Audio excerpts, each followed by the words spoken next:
वाहिगुरु साहिब जीओ। एक ओंकार सतनाम करता पुरख निर्भव निर्वैर अकाल मूरत अजूनी सैभं गुर प्रसाद। वाहिगुरु वाहिगुरु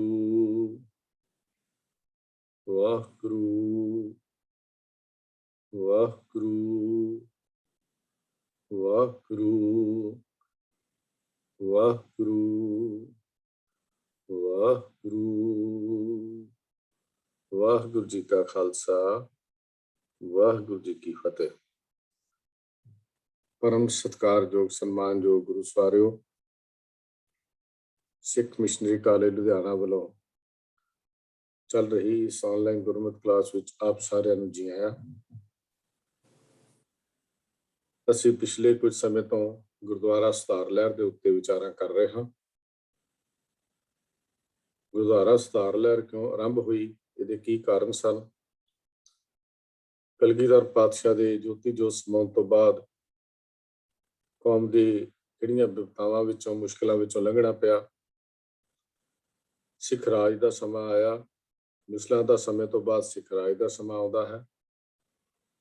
ਸਿੱਖ ਰਾਜ ਆਪਸੀ ਫੁੱਟ ਕਾਰਨ ਸਮਾਪਤੀ ਹੋਈ।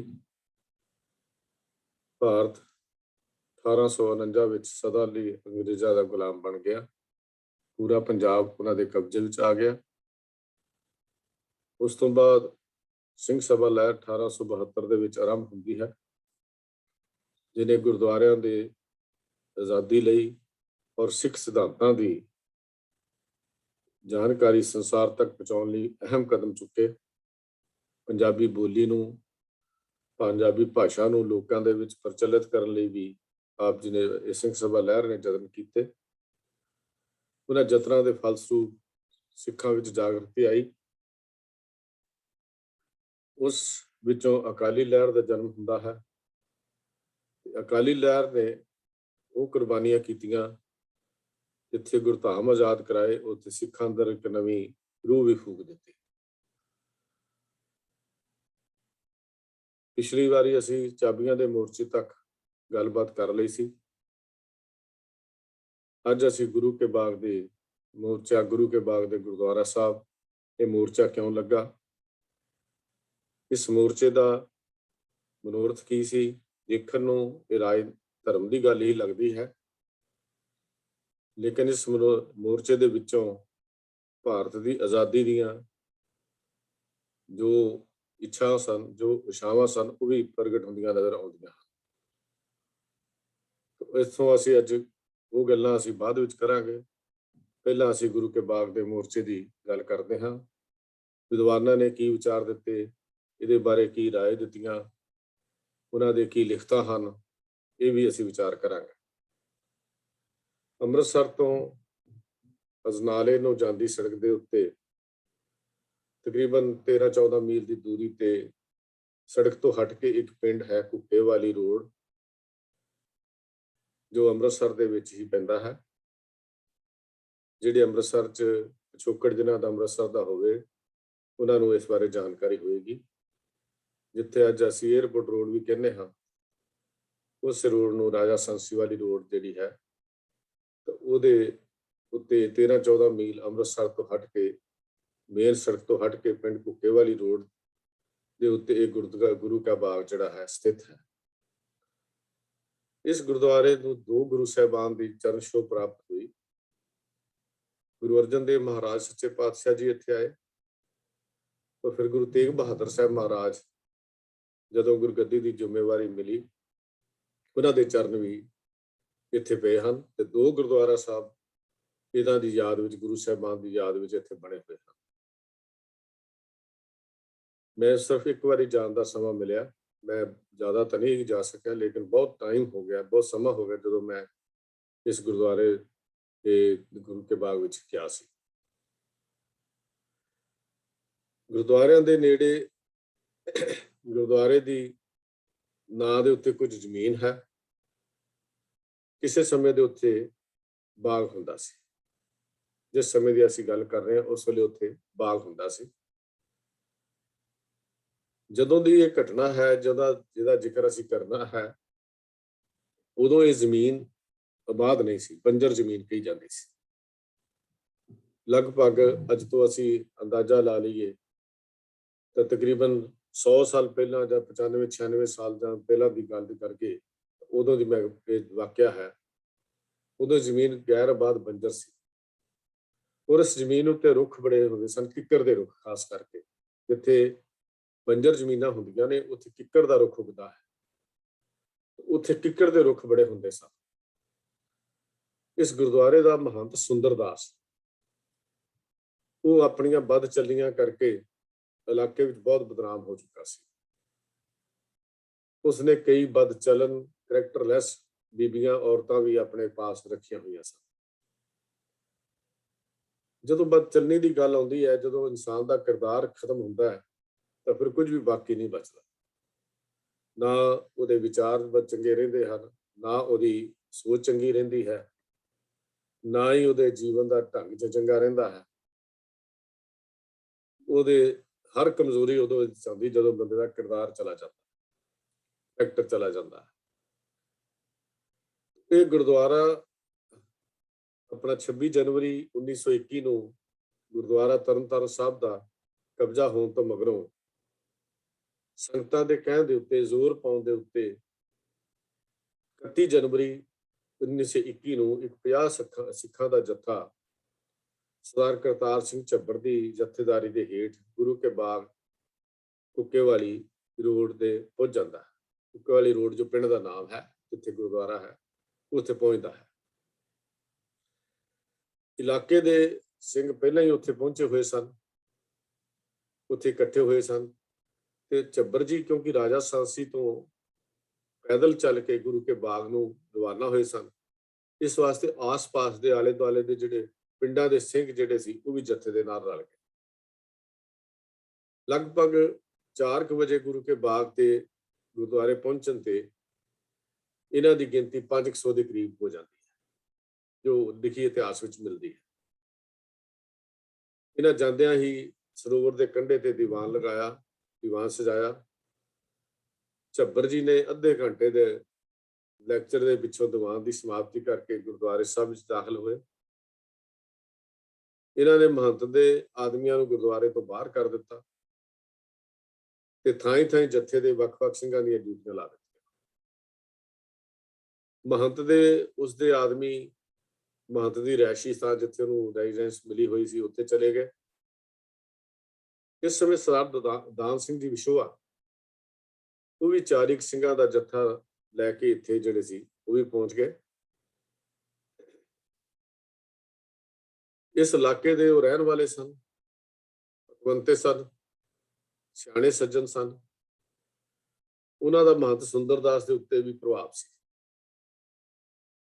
ਇਹਨਾਂ ਦੇ ਪ੍ਰੇਰਨਾ ਦੇ ਸਦਕਾ ਮਹੰਤ ਨੇ ਇਹ ਗੱਲ ਮੰਨ ਲਈ ਕਿ ਗੁਰਦੁਆਰਾ ਪੰਥਕ ਕਮੇਟੀ ਨੂੰ ਸੌਂਪ ਕੇ ਉਹ ਕਮੇਟੀ ਦੇ ਅੰਡਰ ਰਹਿ ਕੇ ਸੇਵਾ ਕਰੇਗਾ, ਕਮੇਟੀ ਦੇ ਅਧੀਨ ਰਹਿ ਕੇ ਸੇਵਾ ਕਰੇਗਾ। ਅੰਮ੍ਰਿਤ ਛਕ ਕੇ ਸਿੰਘ ਸਜੇਗਾ। ਆਪਣੀਆਂ ਰੱਖੀਆਂ ਹੋਈਆਂ ਔਰਤਾਂ ਵਿੱਚੋਂ ਕੇਵਲ ਇੱਕ ਇਸ਼ਰੀ, ਜਿਹੜੀ ਉਹਦਾ ਨਾਮ ਇਸ਼ਰੀ ਹੈ, ਇਤਿਹਾਸ ਵਿੱਚ ਲਿਖਿਆ ਹੋਇਆ, ਇਸਤਰੀ ਨਾਮੀ ਜਿਹੜੀ ਬੀਬੀ ਆ, ਉਹਦੇ ਨਾਲ ਆਨੰਦ ਕਾਰਜ ਕਰਵਾ ਕੇ ਬਾਕੀ ਔਰਤਾਂ ਨੂੰ ਕੱਢ ਦੇਗਾ। ਉਸ ਵੇਲੇ ਇਲਾਕੇ ਦੇ ਸਿੰਘਾਂ ਨੇ ਇੱਕ ਲੋਕਲ ਕਮੇਟੀ ਵੀ ਚੁਣ ਲਈ, ਜਿਸ ਨੂੰ ਕਬਜ਼ਾ ਦਿੱਤੇ ਜਾਣ ਦੀ ਲਿਖਾ ਪੜੀ ਜਿਹੜੀ ਸੀ ਉਹ ਵੀ ਮਹੰਤ ਨੇ 8 ਫਰਵਰੀ 1921 ਨੂੰ ਅੰਮ੍ਰਿਤ ਛਕ ਕੇ ਉਹ ਇਸ਼ਰੀ ਨਾਮ ਦਾ ਜਿਹੜੀ ਬੀਬੀ ਸੀ ਉਹਦੇ ਨਾਲ ਆਨੰਦ ਕਾਰਜ ਕਰਾ ਕੇ ਉਹਦਾ ਨਾਂ ਗਿਆਨ ਕੌਰ ਰੱਖਿਆ। ਨਾਲ ਹੀ ਗੁਰੂ ਕੇ ਬਾਗ ਦਾ ਪ੍ਰਬੰਧ ਕਮੇਟੀ ਨੂੰ ਸੌਂਪ ਦਿੱਤਾ ਗਿਆ। ਪਰ ਉਸ ਤੋਂ ਸਮੇਂ ਤੋਂ ਇਹ ਥੋੜੀ ਦੇਰ ਬਾਅਦ ਹੀ ਇਹ 1.5 ਸਾਲ ਦਾ ਕੰਮ ਤਾਂ ਅਮਨ ਅਮਾਨ ਨਾਲ ਇਸ ਤਰ੍ਹਾਂ ਚੱਲਦਾ ਰਿਹਾ। ਪਰ ਪੁਲਿਸ ਵੱਲੋਂ ਉਸ ਮਹੰਤ ਦੀ ਕਿਉਂਕਿ ਪਿੱਠ ਪੂਰੀ ਜਾਂਦੀ ਸੀ, ਸਹਾਇਤਾ ਕੀਤੀ ਜਾਂਦੀ ਸੀ। ਅੰਗਰੇਜ਼ ਨਹੀਂ ਸਨ ਚਾਹੁੰਦੇ ਕਿਸੇ ਢੰਗ ਨਾਲ ਵੀ ਕਿ ਸਾਰੇ ਗੁਰਦੁਆਰੇ ਜਿਹੜੇ ਹਨ ਉਹ ਸਿੱਖਾਂ ਦੇ ਆਪਣੇ ਹੱਥਾਂ ਵਿੱਚ ਚਲੇ ਜਾਣ। 1.5 ਸਾਲ ਚ ਕੁਝ ਇਹੋ ਜਿਹੀਆਂ ਘਟਨਾਵਾਂ ਵਾਪਰੀਆਂ ਜਿਨ੍ਹਾਂ ਨੂੰ ਆਪਾਂ ਕੁਝ ਕਰ ਚੁੱਕੇ ਹਾਂ। ਜਿਵੇਂ 20 ਫਰਵਰੀ 1921 ਨੂੰ ਗੁਰੂ ਨਾਨਕ ਸਾਹਿਬ ਦੇ ਜਨਮ ਸਥਾਨ ਦੇ ਉੱਤੇ 150 ਤੋਂ ਵੱਧ ਸਿੰਘਾਂ ਦਾ ਸ਼ਹੀਦ ਹੋ ਜਾਣਾ, ਤੇ ਉਸ ਤੋਂ ਬਾਅਦ ਅੰਗਰੇਜ਼ ਅਫਸਰਾਂ ਤੇ ਸਰਕਾਰ ਵੱਲੋਂ ਮਹੰਤਾਂ ਨੂੰ ਬਚਾਉਣ ਲਈ ਜ਼ਿਆਦਾ ਯਤਨ ਕਰਨੇ, ਗੁਰਦੁਆਰਾ ਪ੍ਰਬੰਧ ਸੁਧਾਰ ਲਹਿਰ ਦੇ ਆਗੂਆਂ ਨੂੰ ਫੜ ਕੇ ਜੇਲ੍ਹਾਂ ਵਿੱਚ ਸੁੱਟ ਦੇਣਾ। ਸ਼੍ਰੋਮਣੀ ਕਮੇਟੀ ਨੇ ਇਹਦੇ ਵਿੱਚ ਨਾ ਮਿਲਵਰਤਨ ਦਾ ਜਿਹੜਾ ਸੀ ਉਹ ਵੀ ਕੰਮ ਸ਼ੁਰੂ ਕੀਤਾ, ਫੈਸਲਾ ਕੀਤਾ। ਹਾਲਾਂਕਿ ਇਸ ਤੋਂ ਪਹਿਲਾਂ ਕਾਂਗਰਸ ਪਾਰਟੀ ਨੇ ਵੀ ਨਹਿਰੂ ਵੱਲੋਂ ਵੀ ਨਾ ਮਿਲਵਰਤਨ ਦੀ ਗੱਲ, ਨਾ ਫਰਮਾਨੀ ਤੇ ਨਾ ਮਿਲਵਰਤਨ ਦੀ ਗੱਲ ਜਿਹੜੀ ਲਹਿਰ ਚਲਾਈ ਗਈ ਸੀ। ਪੰਜਾਬ ਸਰਕਾਰ ਜੋ ਗੁਰਦੁਆਰਿਆਂ ਦੇ ਪੰਥਕ ਕਬਜ਼ੇ ਨੂੰ ਪਹਿਲਾਂ ਹੀ ਇੱਕ ਵੱਡੇ ਸ਼ੱਕ ਦੇ ਨਜ਼ਰ ਨਾਲ ਉਸ ਵੇਲੇ ਦੇਖਦੀ ਸੀ। ਸ਼੍ਰੋਮਣੀ ਗੁਰਦੁਆਰਾ ਪ੍ਰਬੰਧਕ ਕਮੇਟੀ ਦੇ ਨਨਕਾਣਾ ਸਾਹਿਬ ਦੇ ਕੇਸ ਵਿੱਚ ਨਾ ਮਿਲਵਰਤਨ ਦੇ ਮਤੇ ਨੂੰ ਨਿਰਾ ਸਿਆਸੀ ਤੇ ਕਾਂਗਰਸ ਦੇ ਪ੍ਰਭਾਵ ਦਾ ਸਿੱਟਾ ਸਮਝਣ ਲੱਗ ਪਈ, ਕਿਉਂਕਿ ਸਰਕਾਰ ਇਸ ਸਮੇਂ ਦੀ ਸੀ ਸ਼ਾਇਦ ਇਹ ਦੋਨੇ ਮਿਲ ਗਏ ਹਨ ਤੇ ਇਹਨਾਂ ਦਾ ਆਪਸੀ ਜੋੜ ਹੋ ਗਿਆ ਜਾਂ ਮਿਲ ਗਏ ਹਨ। ਉਸ ਸਮੇਂ ਸਰਕਾਰ ਦੀ ਨਜ਼ਰ ਵਿੱਚ ਗੁਰਦੁਆਰਾ ਪ੍ਰਬੰਧ ਸੁਧਾਰ ਲਹਿਰ ਜਿਹੜੀ ਇੱਕ ਸਿਆਸੀ ਲਹਿਰ ਸਮਝੀ ਜਾਣ ਲੱਗ ਪਈ, ਪੋਲੀਟੀਕਲ ਜਿਹਨੂੰ ਅਸੀਂ ਕਹਿੰਦੇ ਆ ਉਹ ਸਮਝੀ ਜਾਣ ਲੱਗ ਪਈ, ਤੇ ਸਰਕਾਰ ਨੇ ਖਾਸ ਕਰਕੇ ਸਿੱਖਾਂ ਉੱਤੇ ਤੇ ਅਕਾਲੀਆਂ ਦੇ ਉੱਤੇ ਵਧੇਰੇ ਸਖਤੀ ਜਿਹੜੀ ਸੀ ਉਹ ਕਰਨੀ ਸ਼ੁਰੂ ਕਰ ਦਿੱਤੀ। ਹਰਿਮੰਦਰ ਸਾਹਿਬ ਦੇ ਤੋਸ਼ੇਖਾਨੇ ਦੀ ਆਪਾਂ ਜ਼ਿਕਰ ਕਰ ਚੁੱਕੇ ਹਾਂ ਵੀ ਚਾਬੀਆਂ ਜੋ ਪਹਿਲਾਂ ਸਰਕਾਰ ਦੇ ਨਿਯੁਕਤ ਕੀਤੇ ਸਰਬਰਾਹ ਦੇ ਕੋਲ ਹੁੰਦੀਆਂ ਸਨ, ਉਹ ਡਿਪਟੀ ਕਮਿਸ਼ਨ ਅੰਮ੍ਰਿਤਸਰ ਨੇ ਆਪਣੇ ਕੋਲ ਰੱਖ ਲਈਆਂ। ਚਾਬੀਆਂ ਦਾ ਜਿਹੜਾ ਗੋਲਡਨ ਟੈਂਪਲ ਕੀਜ਼ ਅਫੇਅਰ ਜਿਹੜਾ ਮਸਲਾ ਸੀ ਉਹ ਜ਼ੋਰ ਫੜ ਗਿਆ। ਇਹਦੇ ਅਧੀਨ ਗ੍ਰਿਫਤਾਰੀਆਂ ਵੀ ਹੋਈਆਂ। 198 ਸਿੱਖ ਆਗੂ ਜਿਹੜੇ ਸੀ ਸਾਰੇ ਅਰੈਸਟ ਕਰ ਲਏ ਗਏ, ਜੇਲ੍ਹ ਸੁੱਟ ਦਿੱਤੇ ਗਏ।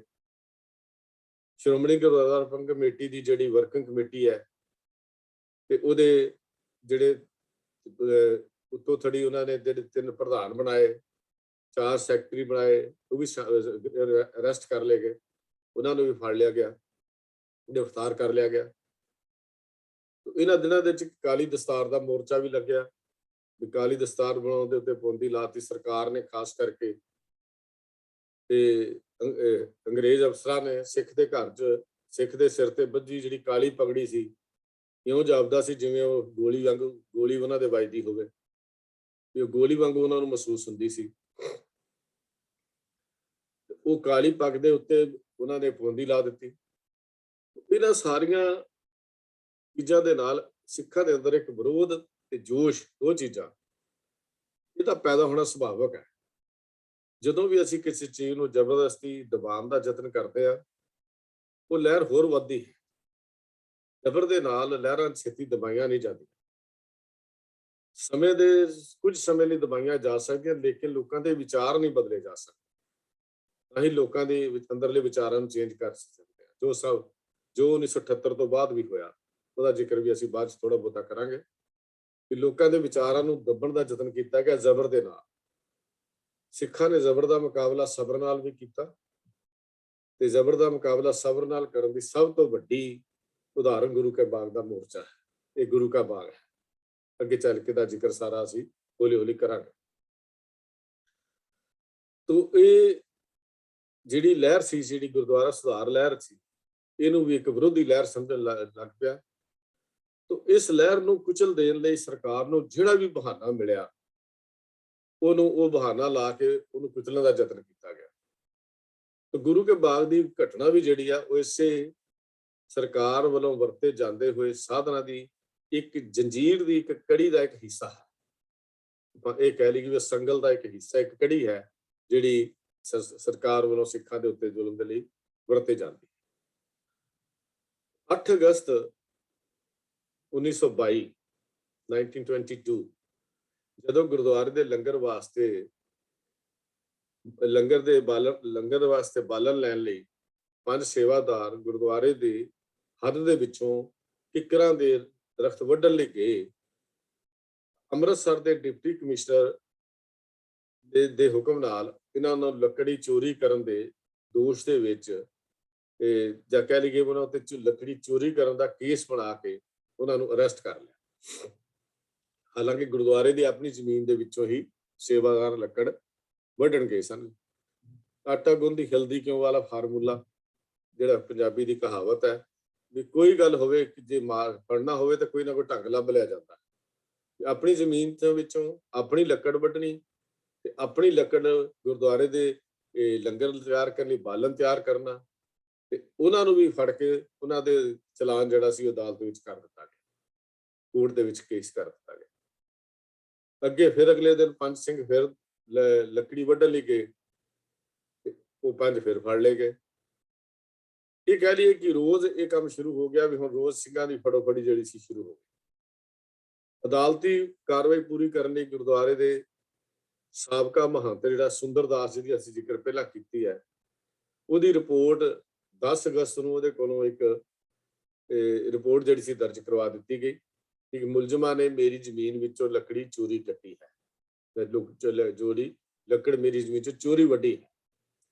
ਉਹ ਮਹੰਤ ਜਿਹੜਾ 1.5 ਸਾਲ ਪਹਿਲਾਂ 1.5 ਸਾਲ ਪਹਿਲਾਂ ਇਹ ਸਮਝੌਤੇ ਦੀ ਗੱਲਾਂ ਕਰਦਾ ਸੀ, ਹੁਣ ਜਦੋਂ ਸ਼ਹਿ ਮਿਲ ਗਈ ਤੇ ਉਹ ਉਹਨੇ ਵੀ ਕੇਸ ਕਰ ਦਿੱਤਾ। ਜਾਂ ਜਿਹਨੂੰ FIR ਅਸੀਂ ਕਹਿੰਦੇ FIR ਕਹਿੰਦੇ ਆ ਵੀ ਉੱਥੇ ਰਬੜ ਦਰਜ ਕਰਾ ਦਿੱਤੀ ਵੀ ਮੇਰੀ ਜ਼ਮੀਨ ਚੋਂ ਲੱਕੜੀ ਜਿਹੜੀ ਆ ਉਹ ਕੱਟੀ ਗਈ ਹੈ। ਉਹ ਸਿੱਖ ਸੁਭਾਅ ਤਾਂ ਇੱਕ ਖਾਸ ਹੈ ਹੀ ਇਸ ਤਰ੍ਹਾਂ ਦਾ ਕਿ ਸਖਤੀ ਅੱਗੇ ਕਦੀ ਝੁਕਦਾ ਨਹੀਂ। ਇਹ ਅੱਜ ਵੀ ਹੈ, ਰਿਹਾ ਵੀ ਹੈ ਤੇ ਰਹੇਗਾ ਵੀ। ਜਿਵੇਂ ਜਿਵੇਂ ਇਹਨਾਂ ਨੂੰ ਤਾਇਆ ਜਾਂਦਾ ਇਹਨਾਂ ਦਾ ਜੋਸ਼ ਵੱਧਦਾ ਜਾਂਦਾ। ਸਾਰਾ ਸਿੱਖ ਇਤਿਹਾਸ ਇਸ ਗੱਲ ਦੀ ਗਵਾਹੀ ਭਰਦਾ ਹੈ ਕਿ ਕਿੰਨੀ ਵੀ ਮੁਸੀਬਤ ਭਾਵੇਂ ਆਪਣੇ ਤੇ ਝੱਲਣੀ ਪਈ, ਸਿੱਖ ਜਦੋਂ ਵੀ ਕਿਸੇ ਸਚਾਈ ਦੇ ਤਾਂ ਸੱਚ ਦੇ ਉੱਤੇ ਡਟ ਜਾਂਦਾ ਹੈ ਤਾਂ ਫਿਰ ਪਿੱਛੇ ਨਹੀਂ ਹਟਦਾ। ਇਹ ਇਤਿਹਾਸ ਹੈ। ਸਮੇਂ ਦੇ ਨਾਲ ਕੁਝ ਕਮਜ਼ੋਰੀਆਂ ਆ ਜਾਂਦੀਆਂ ਨੇ ਪਰ ਫਿਰ ਵੀ ਮਰਜੀਵੜੇ ਕੌਮ ਵਿੱਚ ਰਹਿੰਦੇ ਹਨ, ਖਤਮ ਨਹੀਂ ਹੁੰਦੇ। ਮਰਜੀਵੜੇ ਕਦੀ ਕੌਮਾਂ ਵਿੱਚੋਂ ਖਤਮ ਨਹੀਂ ਹੁੰਦੇ, ਨਾ ਹੀ ਪਿੱਛੇ ਹਟ ਸਕਦੇ, ਨਾ ਹੀ ਮਰਨ ਮਾਰਨ ਤੋਂ ਸੰਕੋਚ ਕਰਦੇ ਹਨ। ਇਹ ਸਾਡੀ ਬਹਾਦਰੀ ਦਾ ਗੁਣ ਹੀ ਹੈ। ਜਵੇ ਬਾਣ ਲੱਗੋ ਤਦੇ ਰੋਸ ਜਾਗੋ ਦੀ ਗੱਲ ਜਿਹੜੀ ਅਸੀਂ ਕਰਦੇ ਹਾਂ, ਇਹ ਤਾਂ ਹੀ ਇਹ ਗੁਣ ਸਾਡੇ ਅੰਦਰ ਆਉਂਦਾ ਹੈ ਕਿਉਂਕਿ ਕੌਮ ਬਹਾਦਰਾਂ ਵੀਰਾਂ ਦੀ ਹੈ, ਬਹਾਦਰਾਂ ਦੀ ਕੌਮ ਹੈ। ਜਾਨ ਤੇ ਖੇਡਣਾ ਇਹਨਾਂ ਦਾ ਮੁੱਢਲਾ ਕਰਮ ਹੈ। ਜਾਨ ਤਲੀ ਤੇ ਰੱਖ ਕੇ ਕੌਮ ਲਈ ਕੁਰਬਾਨ ਕਰ ਦੇਣੀ ਇਹਨਾਂ ਨੂੰ ਵਿਰਸੇ ਵਿੱਚੋਂ ਮਿਲਿਆ। ਇਹਨਾਂ ਨੂੰ ਤੱਤੀ ਤਵੀ ਦਾ ਸੇਕ ਵਿਰਸੇ ਚੋਂ ਮਿਲਿਆ, ਦੇਗਾਂ ਦਾ ਬਾਲ ਇਹਨਾਂ ਨੂੰ ਵਿਰਸੇ ਵਿੱਚ ਮਿਲਿਆ, ਇਹਨਾਂ ਨੂੰ ਗਰਮ ਰੇਤਾ ਦਾ ਸੇਕ ਆਪਣੇ ਵਿਰਸੇ ਵਿੱਚੋਂ ਮਿਲਿਆ, ਤਾਰੇ ਦੇ ਦੰਦੇ ਇਹਨਾਂ ਨੂੰ ਵਿਰਸੇ ਵਿੱਚ ਮਿਲੇ, ਚਾਂਦਨੀ ਚੌਂਕ ਦੇ ਵਿੱਚ ਗੁਰੂ ਤੇਗ ਬਹਾਦਰ ਸਾਹਿਬ ਦਾ ਸੀਸ ਕੱਟਿਆ ਜਾਂਦਾ ਇਹਨਾਂ ਨੂੰ ਵਿਰਸੇ ਵਿੱਚ ਮਿਲਿਆ। ਜਿਉਂਦਿਆਂ ਰੂਹ ਵਿੱਚ ਸੜਨ ਵਾਲੇ ਭਾਈ ਸਤੀ ਦਾਸ ਦਾ ਇਹਨਾਂ ਦਾ ਇਤਿਹਾਸ ਇਹਨਾਂ ਦੇ ਕੋਲ ਹੈ। ਜਿਉਂਦਿਆਂ ਨੀਹਾਂ ਵਿੱਚ ਚਿਣ ਕੇ ਸ਼ਹੀਦ ਕਰਨ ਵਾਲੇ ਸਾਹਿਬਜ਼ਾਦਿਆਂ ਦਾ ਇਤਿਹਾਸ ਇਹਨਾਂ ਦੇ ਕੋਲ ਹੈ। ਔਰ ਚਮਕੌਰ ਦੇ ਮੈਦਾਨ ਵਿੱਚ ਬਾਪ ਦੇ ਸਾਹਮਣੇ ਪੁੱਤਰਾਂ ਨੂੰ ਕੱਟ ਜਾਣਾ ਦਾ ਇਤਿਹਾਸ ਇਹਨਾਂ ਦੇ ਕੋਲ ਹੈ। ਇਹ ਗੁੜਤੀ ਮਿਲੀ ਹੈ ਸਿਰ ਦੀਜੇ ਕਾਰ ਨਾ ਕੀਜੇ ਦੀ, ਜਿਹੜੀ ਗੁਰਬਾਣੀ ਨੇ ਵੀਰਾਂ ਨੂੰ ਦਿੱਤੀ ਹੈ। ਭਾਵੇਂ ਉਹ ਧਾਰਮਿਕ ਪੱਖ ਹੈ ਤੇ ਭਾਵੇਂ ਸੰਸਾਰ ਵਿੱਚ ਜੀਣ ਦਾ ਪੱਖ ਹੈ, ਇਸ ਸਿੱਖ ਕੌਮ ਨੂੰ ਇਹ ਪੱਖ ਹੀ ਇਹੋ ਜਿਹਾ ਮਿਲਿਆ ਹੈ। ਤੇ ਗੁਰੂ ਕੇ ਲੰਗਰ ਵਾਸਤੇ ਲੱਕੜੀ ਵੱਢਣ ਦੇ ਲਈ ਪੰਜ ਸਿੰਘ ਰੋਜ਼ਾਨਾ ਕਈ ਦਿਨ ਜਾਂਦੇ ਰਹੇ, ਪੰਜਾਂ ਨੂੰ ਫੜਿਆ ਜਾਂਦਾ ਰਿਹਾ, ਵਿੱਚੋਂ ਕਈ ਦਿਨ ਕੋਈ ਗ੍ਰਿਫਤਾਰੀ ਨਹੀਂ ਵੀ ਹੋਈ। ਪਰ 23 ਅਗਸਤ 66 ਸੇਵਾਦਾਰ ਭਾਵੇਂ ਉਹ ਲੱਕੜੀ ਕੱਟਣ ਗਏ ਸਨ ਜਾਂ ਗੁਰਦੁਆਰੇ ਅੰਦਰ ਕੋਈ ਵੀ ਡਿਊਟੀ ਦੇ ਰਹੇ ਸਨ, ਸਾਰਿਆਂ ਨੂੰ ਫੜ ਲਿਆ ਗਿਆ। ਇਸ ਤਰ੍ਹਾਂ 24 ਅਗਸਤ ਨੂੰ ਵੀ ਇਹ 1922 ਦੀ ਗੱਲ ਘਟਨਾ ਦਾ ਮੈਂ ਜ਼ਿਕਰ ਕਰ ਰਿਹਾ ਹਾਂ। 24 ਅਗਸਤ ਨੂੰ ਵੀ ਇਸ ਤਰ੍ਹਾਂ ਹੀ ਹੋਇਆ। ਇਹਨਾਂ ਦਿਨਾਂ ਤੱਕ ਸਿੱਖਾਂ ਦੀ ਜੋ ਅਰੈਸਟ ਹੋਈਆਂ ਉਹ ਗਿਣਤੀ 187 ਹੋ ਗਈ। 25 ਅਗਸਤ ਕਿਉਂਕਿ ਮੱਸਿਆ ਦਾ ਦੀਵਾਨ ਲੱਗਦਾ ਸੀ ਉੱਥੇ, ਉਹ ਬਾਹਰ ਖੁੱਲੇ ਦੀਵਾਨ ਲਗਾਇਆ ਗਿਆ, ਜਿਸ ਤੇ ਮਿਸਟਰ BT ਅੰਗਰੇਜ਼ ਐਡੀਸ਼ਨਲ ਪੁਲਿਸ ਕਪਤਾਨ ਸੀ, ਉਹਨੇ ਇਤਰਾਜ਼ ਕੀਤਾ। ਗੱਲ ਵੱਧ ਗਈ। ਬਸ ਗੱਲ ਵਧੀ ਕਿ BT ਨੇ ਲਾਠੀ ਚਲਾਉਣ ਦਾ, ਡਾਂਗਾ ਵਰਸਾਉਣ ਦਾ ਹੁਕਮ ਜਿਹੜਾ ਸੀ ਉਹ ਦੇ ਦਿੱਤਾ। ਗੁਰੂ ਗ੍ਰੰਥ ਸਾਹਿਬ ਦੀ ਸੇਵਾ 'ਚ ਬੈਠੇ ਅਕਾਲੀ ਸਿੰਘਾਂ ਨੂੰ ਵੀ ਸੋਟਿਆਂ ਨਾਲ, ਡੰਡਿਆਂ ਨਾਲ ਕੁੱਟਿਆ ਗਿਆ। ਕੁੱਟਿਆ ਹੀ ਨਹੀਂ ਗਿਆ, ਸਭ ਤੋਂ ਵੱਡੀ ਗੱਲ ਕੇਸਾਂ ਤੋਂ ਖਿੱਚ ਕੇ, ਕੇਸਾਂ ਤੋਂ ਧੂ ਕੇ ਉਹਨਾਂ ਨੂੰ ਬਾਹਰ ਲੈ ਗਏ। ਇਸੇ ਦਿਨ ਸਰਦਾਰ ਖੜਕ ਸਿੰਘ ਜੀ ਪ੍ਰਧਾਨ ਸ਼੍ਰੋਮਣੀ ਗੁਰਦੁਆਰਾ ਪ੍ਰਬੰਧਕ ਕਮੇਟੀ ਤੇ ਇਹਨਾਂ ਦੇ 3 ਸੈਕਟਰੀ ਜਿਹੜੇ ਸਨ, ਭਗਤ ਜਸਵੰਤ ਸਿੰਘ ਜੀ, ਸਰਦਾਰ ਨਾਰਾਇਣ ਸਿੰਘ ਜੀ ਬਰਿਸਟਰ ਤੇ ਸਰਦਾਰ ਸਾਹਿਬ ਸਿੰਘ ਜੀ ਤੇ ਕਈ ਹੋਰ ਮੁਖੀ ਮੈਂਬਰ ਜਿਹੜੇ ਸਨ, ਜਿਨ੍ਹਾਂ ਵਿੱਚ ਮਾਸਟਰ ਤਾਰਾ ਸਿੰਘ ਜੀ, ਸਰਦਾਰ ਮਹਿਤਾਬ ਸਿੰਘ ਜੀ ਤੇ ਸਰਦਾਰ ਸੁਰਮੁਖ ਸਿੰਘ ਝਬਾਲ ਆਦਿ, ਹੋਰ ਵੀ ਨਾਂ ਹੋਣਗੇ ਜਿਹੜੇ ਮੇਰੇ ਕੋਲ, ਜਿੰਨੇ ਕੁ ਮੈਨੂੰ ਯਾਦ ਸੀ ਮੈਂ ਆਪ ਜੀ ਨਾਲ ਜ਼ਿਕਰ ਕਰ ਦਿੱਤਾ। ਉਹਨਾਂ ਨੂੰ ਫੜ ਲਿਆ ਗਿਆ, ਉਹਨਾਂ ਨੂੰ ਵੀ ਅਰੈਸਟ ਕਰ ਲਿਆ ਗਿਆ। ਜਿਵੇਂ ਹੀ ਹੁਣ ਪੁਲਿਸ ਦੀਆਂ ਇਸ ਕਾਰਵਾਈ ਦੀਆਂ ਖਬਰਾਂ ਬਾਹਰ ਨਿਕਲੀਆਂ, ਸਿੱਖ ਸੰਗਤਾਂ ਨੇ ਅੰਮ੍ਰਿਤਸਰ ਅਤੇ ਗੁਰੂ ਕੇ ਬਾਗ ਵੱਲ ਨੂੰ ਚੱਲਣਾ ਸ਼ੁਰੂ ਕਰ ਦਿੱਤਾ। ਫਿਰ ਮੈਂ ਬੇਨਤੀ ਕਰਦੇ ਆ ਵੀ ਸਿੱਖਾਂ ਅੰਦਰ ਆਪਣੇ ਗੁਰਧਾਮਾਂ ਪ੍ਰਤੀ ਪਿਆਰ ਹੈ, ਉਹਨਾਂ ਵੀ ਚਾਹੀਦਾ ਹੈ। ਕਦੀ ਨਹੀਂ ਐਸਾ ਸੋਚਣਾ ਚਾਹੀਦਾ ਵੀ ਅਸੀਂ ਆਪਣੇ ਗੁਰਧਾਮਾਂ ਦੇ ਨਾਲ ਪਿਆਰ ਨਾ ਕਰੀਏ, ਕਿਉਂਕਿ ਇੱਥੇ ਗੁਰੂ ਦਾ ਵਾਸਾ ਹੈ, ਇੱਥੇ ਗੁਰੂ ਦਾ ਪ੍ਰਕਾਸ਼ ਹੈ ਇਸ ਸਥਾਨ ਦੇ ਉੱਤੇ। ਜਦੋਂ ਗੁਰੂ ਦਾ ਪ੍ਰਕਾਸ਼, ਇਕੱਲੀ ਇਮਾਰਤ ਨਾਲ ਸਾਡਾ ਕੋਈ ਲਗਾਵ ਨਹੀਂ ਹੈ। ਇਮਾਰਤ ਵਿੱਚ ਜਦੋਂ ਗੁਰੂ ਦਾ ਪ੍ਰਕਾਸ਼ ਹੋ ਜਾਂਦਾ ਹੈ, ਫਿਰ ਉਹ ਗੁਰੂ ਦਾ ਸਥਾਨ ਬਣ ਜਾਂਦਾ ਹੈ। ਫਿਰ ਗੁਰੂ ਸਥਾਨ ਦੇ ਲਈ ਸਿੱਖ ਦਾ ਲਗਾਓ ਹੋਣਾ ਚਾਹੀਦਾ ਹੈ। ਇਹ ਜ਼ਰੂਰੀ ਹੈ, ਸਾਡੇ ਅੰਦਰ ਪਿਆਰ ਭਾਵਨਾ ਅੰਦਰ ਹੋਣੀ ਚਾਹੀਦੀ ਹੈ। ਇਕੱਲਾ ਇਹ ਨਾ ਸਮਝੀਏ ਜੀ ਜੋਤੀ ਚਲੋ ਪ੍ਰਕਾਸ਼ ਕਰਤਾ ਕੀ ਫਰਕ ਪੈਂਦਾ, ਨਹੀਂ। ਇਹ ਸਾਡੇ ਅੰਦਰ ਪਿਆਰ ਇਹ ਜਾਗਣਾ ਜ਼ਰੂਰੀ ਹੈ। ਹੁਣ ਉਧਰੋਂ ਸਿੱਖਾਂ ਨੂੰ ਜਦੋਂ ਪਤਾ ਲੱਗਾ ਤਾਂ ਉਹਨਾਂ ਨੇ ਆਪਣੇ ਗੁਰੂ ਕੇ ਬਾਗ ਵੱਲ ਚੱਲਣਾ ਸ਼ੁਰੂ ਕਰ ਦਿੱਤਾ। ਪਰ ਸਰਕਾਰ ਵੱਲੋਂ ਇਹਨਾਂ ਨੂੰ ਇੱਥੇ ਪੁੱਜਣ ਤੋਂ ਰੋਕਣ ਦੇ ਲਈ ਕਈ ਹੀਲੇ ਵਸੀਲੇ ਕੀਤੇ। ਦੂਰ ਦੁਰਾਡੇ ਗੱਡੀਆਂ ਤੇ ਆਉਣ ਵਾਲੇ ਸਿੱਖਾਂ ਨੂੰ ਅੰਮ੍ਰਿਤਸਰ ਤੋਂ ਪਿੱਛੇ ਹੀ ਲਾਹੌਰ ਤੇ ਉਧਰੋਂ ਆਉਣ ਵਾਲੇ ਸਟੇਸ਼ਨਾਂ ਤੇ ਗੱਡੀਆਂ ਤੋਂ ਉਤਾਰਨਾ ਸ਼ੁਰੂ ਕਰ ਦਿੱਤਾ ਗਿਆ ਵੀ ਟ੍ਰੇਨ ਤੇ ਜਿਹੜੇ ਸਿੱਖ ਆਉਂਦੇ ਆ ਉਹਨਾਂ ਨੂੰ ਵੀ ਫੜ ਲਿਆ ਜਾਏ। ਗੁਰੂ ਕੇ ਬਾਗ ਨੂੰ ਆਉਂਦੇ ਸਾਰੇ ਰਾਹ ਤੇ ਪੁਲਾਂ ਦੇ ਉੱਤੇ ਪਹਿਰੇ ਲਗਾ ਦਿੱਤੇ ਗਏ, ਕੋਈ ਸਿੱਖ ਅੱਗੇ ਨਾ ਲੰਘ ਸਕੇ। ਗੁਰੂ ਕੇ ਵਾਸਤੇ ਜੋ ਰਾਸ਼ਨ ਆਟਾ ਦਾਲ ਲੈ ਕੇ ਕੋਈ ਆਉਂਦਾ ਸੀ ਉਹਨਾਂ ਪਾਸੋਂ ਰਸਤੇ 'ਚ ਖੋਲਿਆ ਜਾਂਦਾ। ਇਸ ਤਰ੍ਹਾਂ ਰਾਸ਼ਨ ਵੀ ਗੁਰੂ ਕੇ ਬਾਗ 'ਚ ਪੁੱਜਣਾ ਜਿਹੜਾ ਸੀ ਪਹੁੰਚਣਾ ਬੰਦ ਹੋ ਗਿਆ। ਉਹਨਾਂ ਕੋਲ ਰਾਸ਼ਨ ਵੀ ਖੋਲਿਆ। ਨੇੜੇ ਦੇ ਕਈ ਪਿੰਡਾਂ ਵਿੱਚ ਜਾ ਕੇ ਪੁਲਿਸ ਨੇ ਸ਼ੱਕ ਦੇ ਆਧਾਰ ਤੇ ਮਾਰ ਕੁਟਾਈ ਕੀਤੀ। ਉਹਨਾਂ ਨੇ ਗੁਰੂ ਕੇ ਬਾਗ ਦੇ ਵਿੱਚ ਇਕੱਠੇ ਹੋਏ ਸਿੱਖਾਂ ਲਈ ਰਾਸ਼ਨ ਭੇਜਿਆ ਸੀ। ਉਹਨਾਂ ਨੂੰ ਇਹ ਡਾਊਟ ਸੀ ਇਹਨਾਂ ਨੇ ਗੁਰੂ ਕੇ ਸਿੱਖਾਂ ਦੇ ਲਈ ਰਾਸ਼ਨ ਭੇਜਿਆ, ਇਹਨਾਂ ਨੂੰ ਫੜ ਲਓ ਜਾਂ ਇਹਨਾਂ ਨੂੰ ਕੁੱਟੋ ਮਾਰੋ। ਇਹ ਆਮ ਹੀ ਹੁੰਦਾ ਵੀ ਤੂੰ ਪਨਾਹ ਦਿੱਤੀ ਹੈ, ਉਹਦੇ ਤੇ ਪਨਾਹ ਦਾ ਕੇਸ, ਭਾਵੇਂ ਕੋਈ ਘਰ ਆ ਕੇ ਰਿਹਾ ਜਾਂ ਨਹੀਂ ਰਿਹਾ। ਆਪ ਜੀ ਨੂੰ ਇਹ ਪਤਾ ਹੋਣਾ ਚਾਹੀਦਾ ਕਿ 1985 ਤੋਂ ਬਾਅਦ 1995 ਤੱਕ ਲੱਖਾਂ ਦੀ ਗਿਣਤੀ ਵਿੱਚ ਸਿੱਖ ਨੌਜਵਾਨ ਇਸੇ ਕੇਸਾਂ ਵਿੱਚ ਮਾਰ ਦਿੱਤੇ ਗਏ, ਜਿਨ੍ਹਾਂ ਨੂੰ ਲਾਪਤਾ ਕਰ ਦਿੱਤਾ ਗਿਆ ਵੀ ਤੇਰੇ ਘਰ ਕਿਸੇ ਨੇ ਆ ਕੇ ਪਨਾਹ ਲਈ ਹੈ, ਤੂੰ ਅੱਤਵਾਦੀਆਂ ਦੇ ਨਾਲ ਰਲਿਆ ਹੋਇਆ। ਇਸ ਤਰ੍ਹਾਂ ਵੀ ਇਹ ਗੱਲਾਂ ਜਿਹੜੀਆਂ ਵਾਪਰਦੀਆਂ ਹਨ। ਸਰਕਾਰਾਂ ਦੇ ਹਥਿਆਰ ਬੜੇ ਲੰਬੇ ਹੁੰਦੇ ਨੇ, ਉਹ ਗੱਲ ਸਰਕਾਰਾਂ ਹਮੇਸ਼ਾ ਇਹ ਗੱਲਾਂ ਕਰਦੀਆਂ ਰਹਿੰਦੀਆਂ। ਦੂਰ ਦੂਰ ਤੱਕ ਗੁਰਦੁਆਰੇ ਦੇ ਨੇੜੇ ਪੁਲਿਸ ਨੇ ਜਿਹੜਾ ਸੀ ਉਹ ਪਹਿਰਾ ਲਾ ਦਿੱਤਾ ਕਿ ਗੁਰੂ ਕੇ ਲੰਗਰ ਵਾਸਤੇ ਬਾਹਰੋਂ ਆਟਾ ਦਾਣਾ ਜਿਹੜਾ ਜਾ ਹੀ ਨਾ ਸਕੇ। ਪਿੰਡਾਂ ਵਿੱਚ ਇਸ ਤਰ੍ਹਾਂ ਹੋਈ ਮਾਰ ਕੁਟਾਈ ਦੀ ਜਦੋਂ ਪੜਤਾਲ ਕੀਤੀ ਗਈ ਤਾਂ ਵੱਡੇ ਸੈਂਸਰੇ ਦੇ ਇੱਕ ਆਦਮੀ ਨੂੰ 24 ਸੱਟਾਂ, ਇੱਕ ਨੂੰ 18 ਸੱਟਾਂ, ਤੀਜੇ ਨੂੰ 21 ਸੱਟਾਂ ਦੇ ਨਿਸ਼ਾਨ ਜਿਹੜੇ ਉਹਨਾਂ ਦੇ ਮਿਲੇ। ਇੰਨੀ ਮਾਰਕੁੱਟ ਜਿਹੜੀ ਸੀ ਕੀਤੀ ਗਈ। ਇਹ ਸਿਰਫ ਮੈਂ ਇੱਕ ਪਿੰਡ ਦਾ ਜਿਹੜਾ ਕਿ ਨਾਂ ਇਤਿਹਾਸ ਵਿੱਚ ਆਉਂਦਾ ਮੈਂ ਉਹਦਾ ਜ਼ਿਕਰ ਕੀਤਾ, ਸੈਂਸਰਾ ਪਿੰਡ ਉੱਥੇ ਹੈ, ਜਿਹਦੇ ਵਿੱਚ ਇਹ ਜਿਹਦਾ ਜ਼ਿਕਰ ਉਹਦਾ ਇਤਿਹਾਸ ਵਿੱਚ ਆਉਂਦਾ, ਮੈਂ ਉਹਦਾ ਜ਼ਿਕਰ ਸਿਰਫ ਆਪ ਜੀ ਨਾਲ ਕੀਤਾ ਜੋ ਕਿਤਾਬਾਂ ਵਿੱਚ ਮਿਲਦਾ ਹੈ। ਅਸੀਂ ਤਾਂ ਪਿੰਡੇ ਤੇ ਹੰਡਾਇਆ ਨਹੀਂ, ਪਰ ਜਿਨ੍ਹਾਂ ਨੇ ਹੰਡਾਇਆ ਉਹਨਾਂ ਦੀਆਂ ਦਰਦਾਂ ਅੱਜ ਵੀ ਖਤਮ ਨਹੀਂ ਹੋਈਆਂ। ਟੀਰਾ ਪਿੰਡ ਉੱਥੇ ਨੇੜੇ ਪੈਂਦਾ, ਉਹਦੇ ਖੇਤਾਂ 'ਚ ਦੋ ਆਦਮੀ, ਪਿਓ ਤੇ ਪੁੱਤਰ, ਭਾਈ ਭਗਤ ਸਿੰਘ ਤੇ ਭਾਈ ਤਾਰਾ ਸਿੰਘ ਨੇ ਇਸੇ ਸੰਬੰਧੀ ਇੰਨਾ ਕੁ ਉਹਨਾਂ ਨੂੰ ਕੁੱਟਿਆ ਗਿਆ, ਇੰਨਾ ਕੁ ਮਾਰਿਆ ਗਿਆ ਕਿ ਦੋਵੇਂ ਪੁੱਤਰ ਜਿਹੜੇ ਸੀ ਉਹ ਅਖੀਰ ਜਿਹੜੇ ਸੀ ਚੜਾਈ ਕਰ ਗਏ, ਜਾਂ ਕਹਿ ਲਓ ਤੜਫ ਕੇ ਮਰ ਗਏ। ਦੂਜੇ ਲਫ਼ਜ਼ਾਂ ਅਸੀਂ ਇਹ ਗੱਲ ਕਹਿੰਦੇ ਆ ਵੀ ਚੜਾਈ ਕਰ ਗਏ। ਗੁਰਦੁਆਰਾ ਗੁਰੂ ਕੇ ਬਾਗ ਤੋਂ ਰੋਜ਼ਾਨਾ 5 ਜਾਂ 4 ਸਿੰਘਾਂ ਦੇ ਜੱਥੇ ਵਾਰੀ ਬਾਹਰ ਲੱਕੜੀ ਲੈਣ ਜਾਂਦੇ, ਪਰ ਪੁਲਿਸ ਜਿਹੜੀ ਸੀ ਉਹਨਾਂ ਨੇ ਡਾਂਗਾ ਨਾਲ ਬੁਰੀ ਤਰ੍ਹਾਂ ਕੁੱਟਦੀ ਜਾਂਦੀ ਤੇ ਉਹਨਾਂ ਨੂੰ ਗ੍ਰਿਫਤਾਰ ਜਿਹੜੀ ਸੀ ਕਰੀ ਜਾਂਦੀ। ਇਸ ਤਰ੍ਹਾਂ ਅੰਮ੍ਰਿਤਸਰ ਤੋਂ ਪਹਿਲਾਂ 50 ਦੇ ਤੇ ਕੁਝ ਦਿਨਾਂ ਮਗਰੋਂ ਫਿਰ 100 ਦੇ ਜੱਥੇ ਜਿਹੜੇ ਸੀ ਗੁਰੂ ਕੇ ਬਾਗ ਵੱਲ ਜਾਣੇ ਸ਼ੁਰੂ ਹੋ ਗਏ। ਤੇ ਤੁਰੰਤ ਤੋਂ ਪਹਿਲਾਂ ਸ਼੍ਰੀ ਅਕਾਲ ਤਖਤ ਸਾਹਿਬ ਦੇ ਉੱਤੇ ਉਹ ਇੱਕ ਵਚਨ ਕਰਕੇ ਜਾਂਦੇ ਕਿ ਭਾਵੇਂ ਕੁਝ ਵੀ ਹਾਲਤ ਹੋਣ, ਕਿੰਨੀਆਂ ਵੀ ਕਠਿਨਾਈਆਂ ਦਾ ਸਾਹਮਣਾ ਕਰਨਾ ਪਵੇ, ਮੈਂ ਅੱਗੋਂ ਹੱਥ ਨਹੀਂ ਚੁੱਕਾਂਗਾ, ਹੱਥ ਨਹੀਂ ਉਠਾਵਾਂਗਾ, ਜਦ ਤੱਕ ਮੇਰੀ ਸੁਰਤ ਕਾਇਮ ਰਹੇਗੀ ਮੈਂ ਗੁਰੂ ਕੇ ਬਾਗ ਵੱਲ ਵਧਣ ਦਾ ਯਤਨ ਕਰਦਾ ਰਹਾ।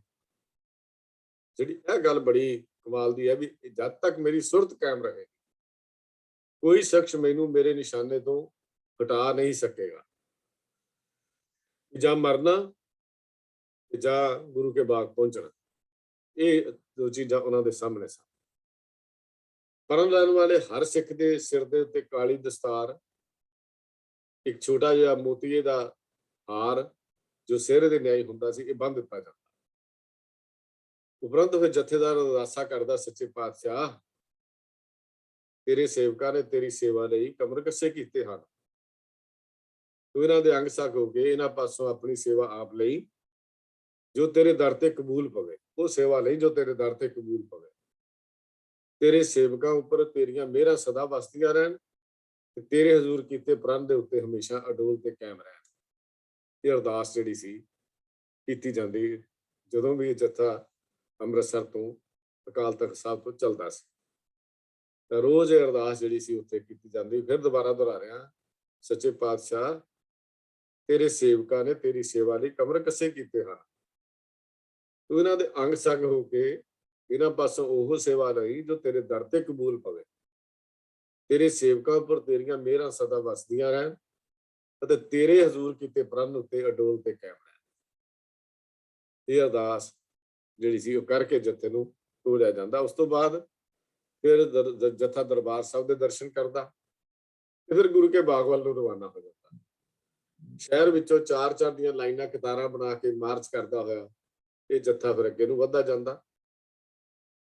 ਹਜ਼ਾਰਾਂ ਹੀ ਲੋਕੀ ਜੱਥੇ ਦੇ ਦੋਹੀਂ ਪਾਸੇ ਤੁਰੇ ਜਾਂਦੇ ਜਾ ਰਹੇ ਹੁੰਦੇ।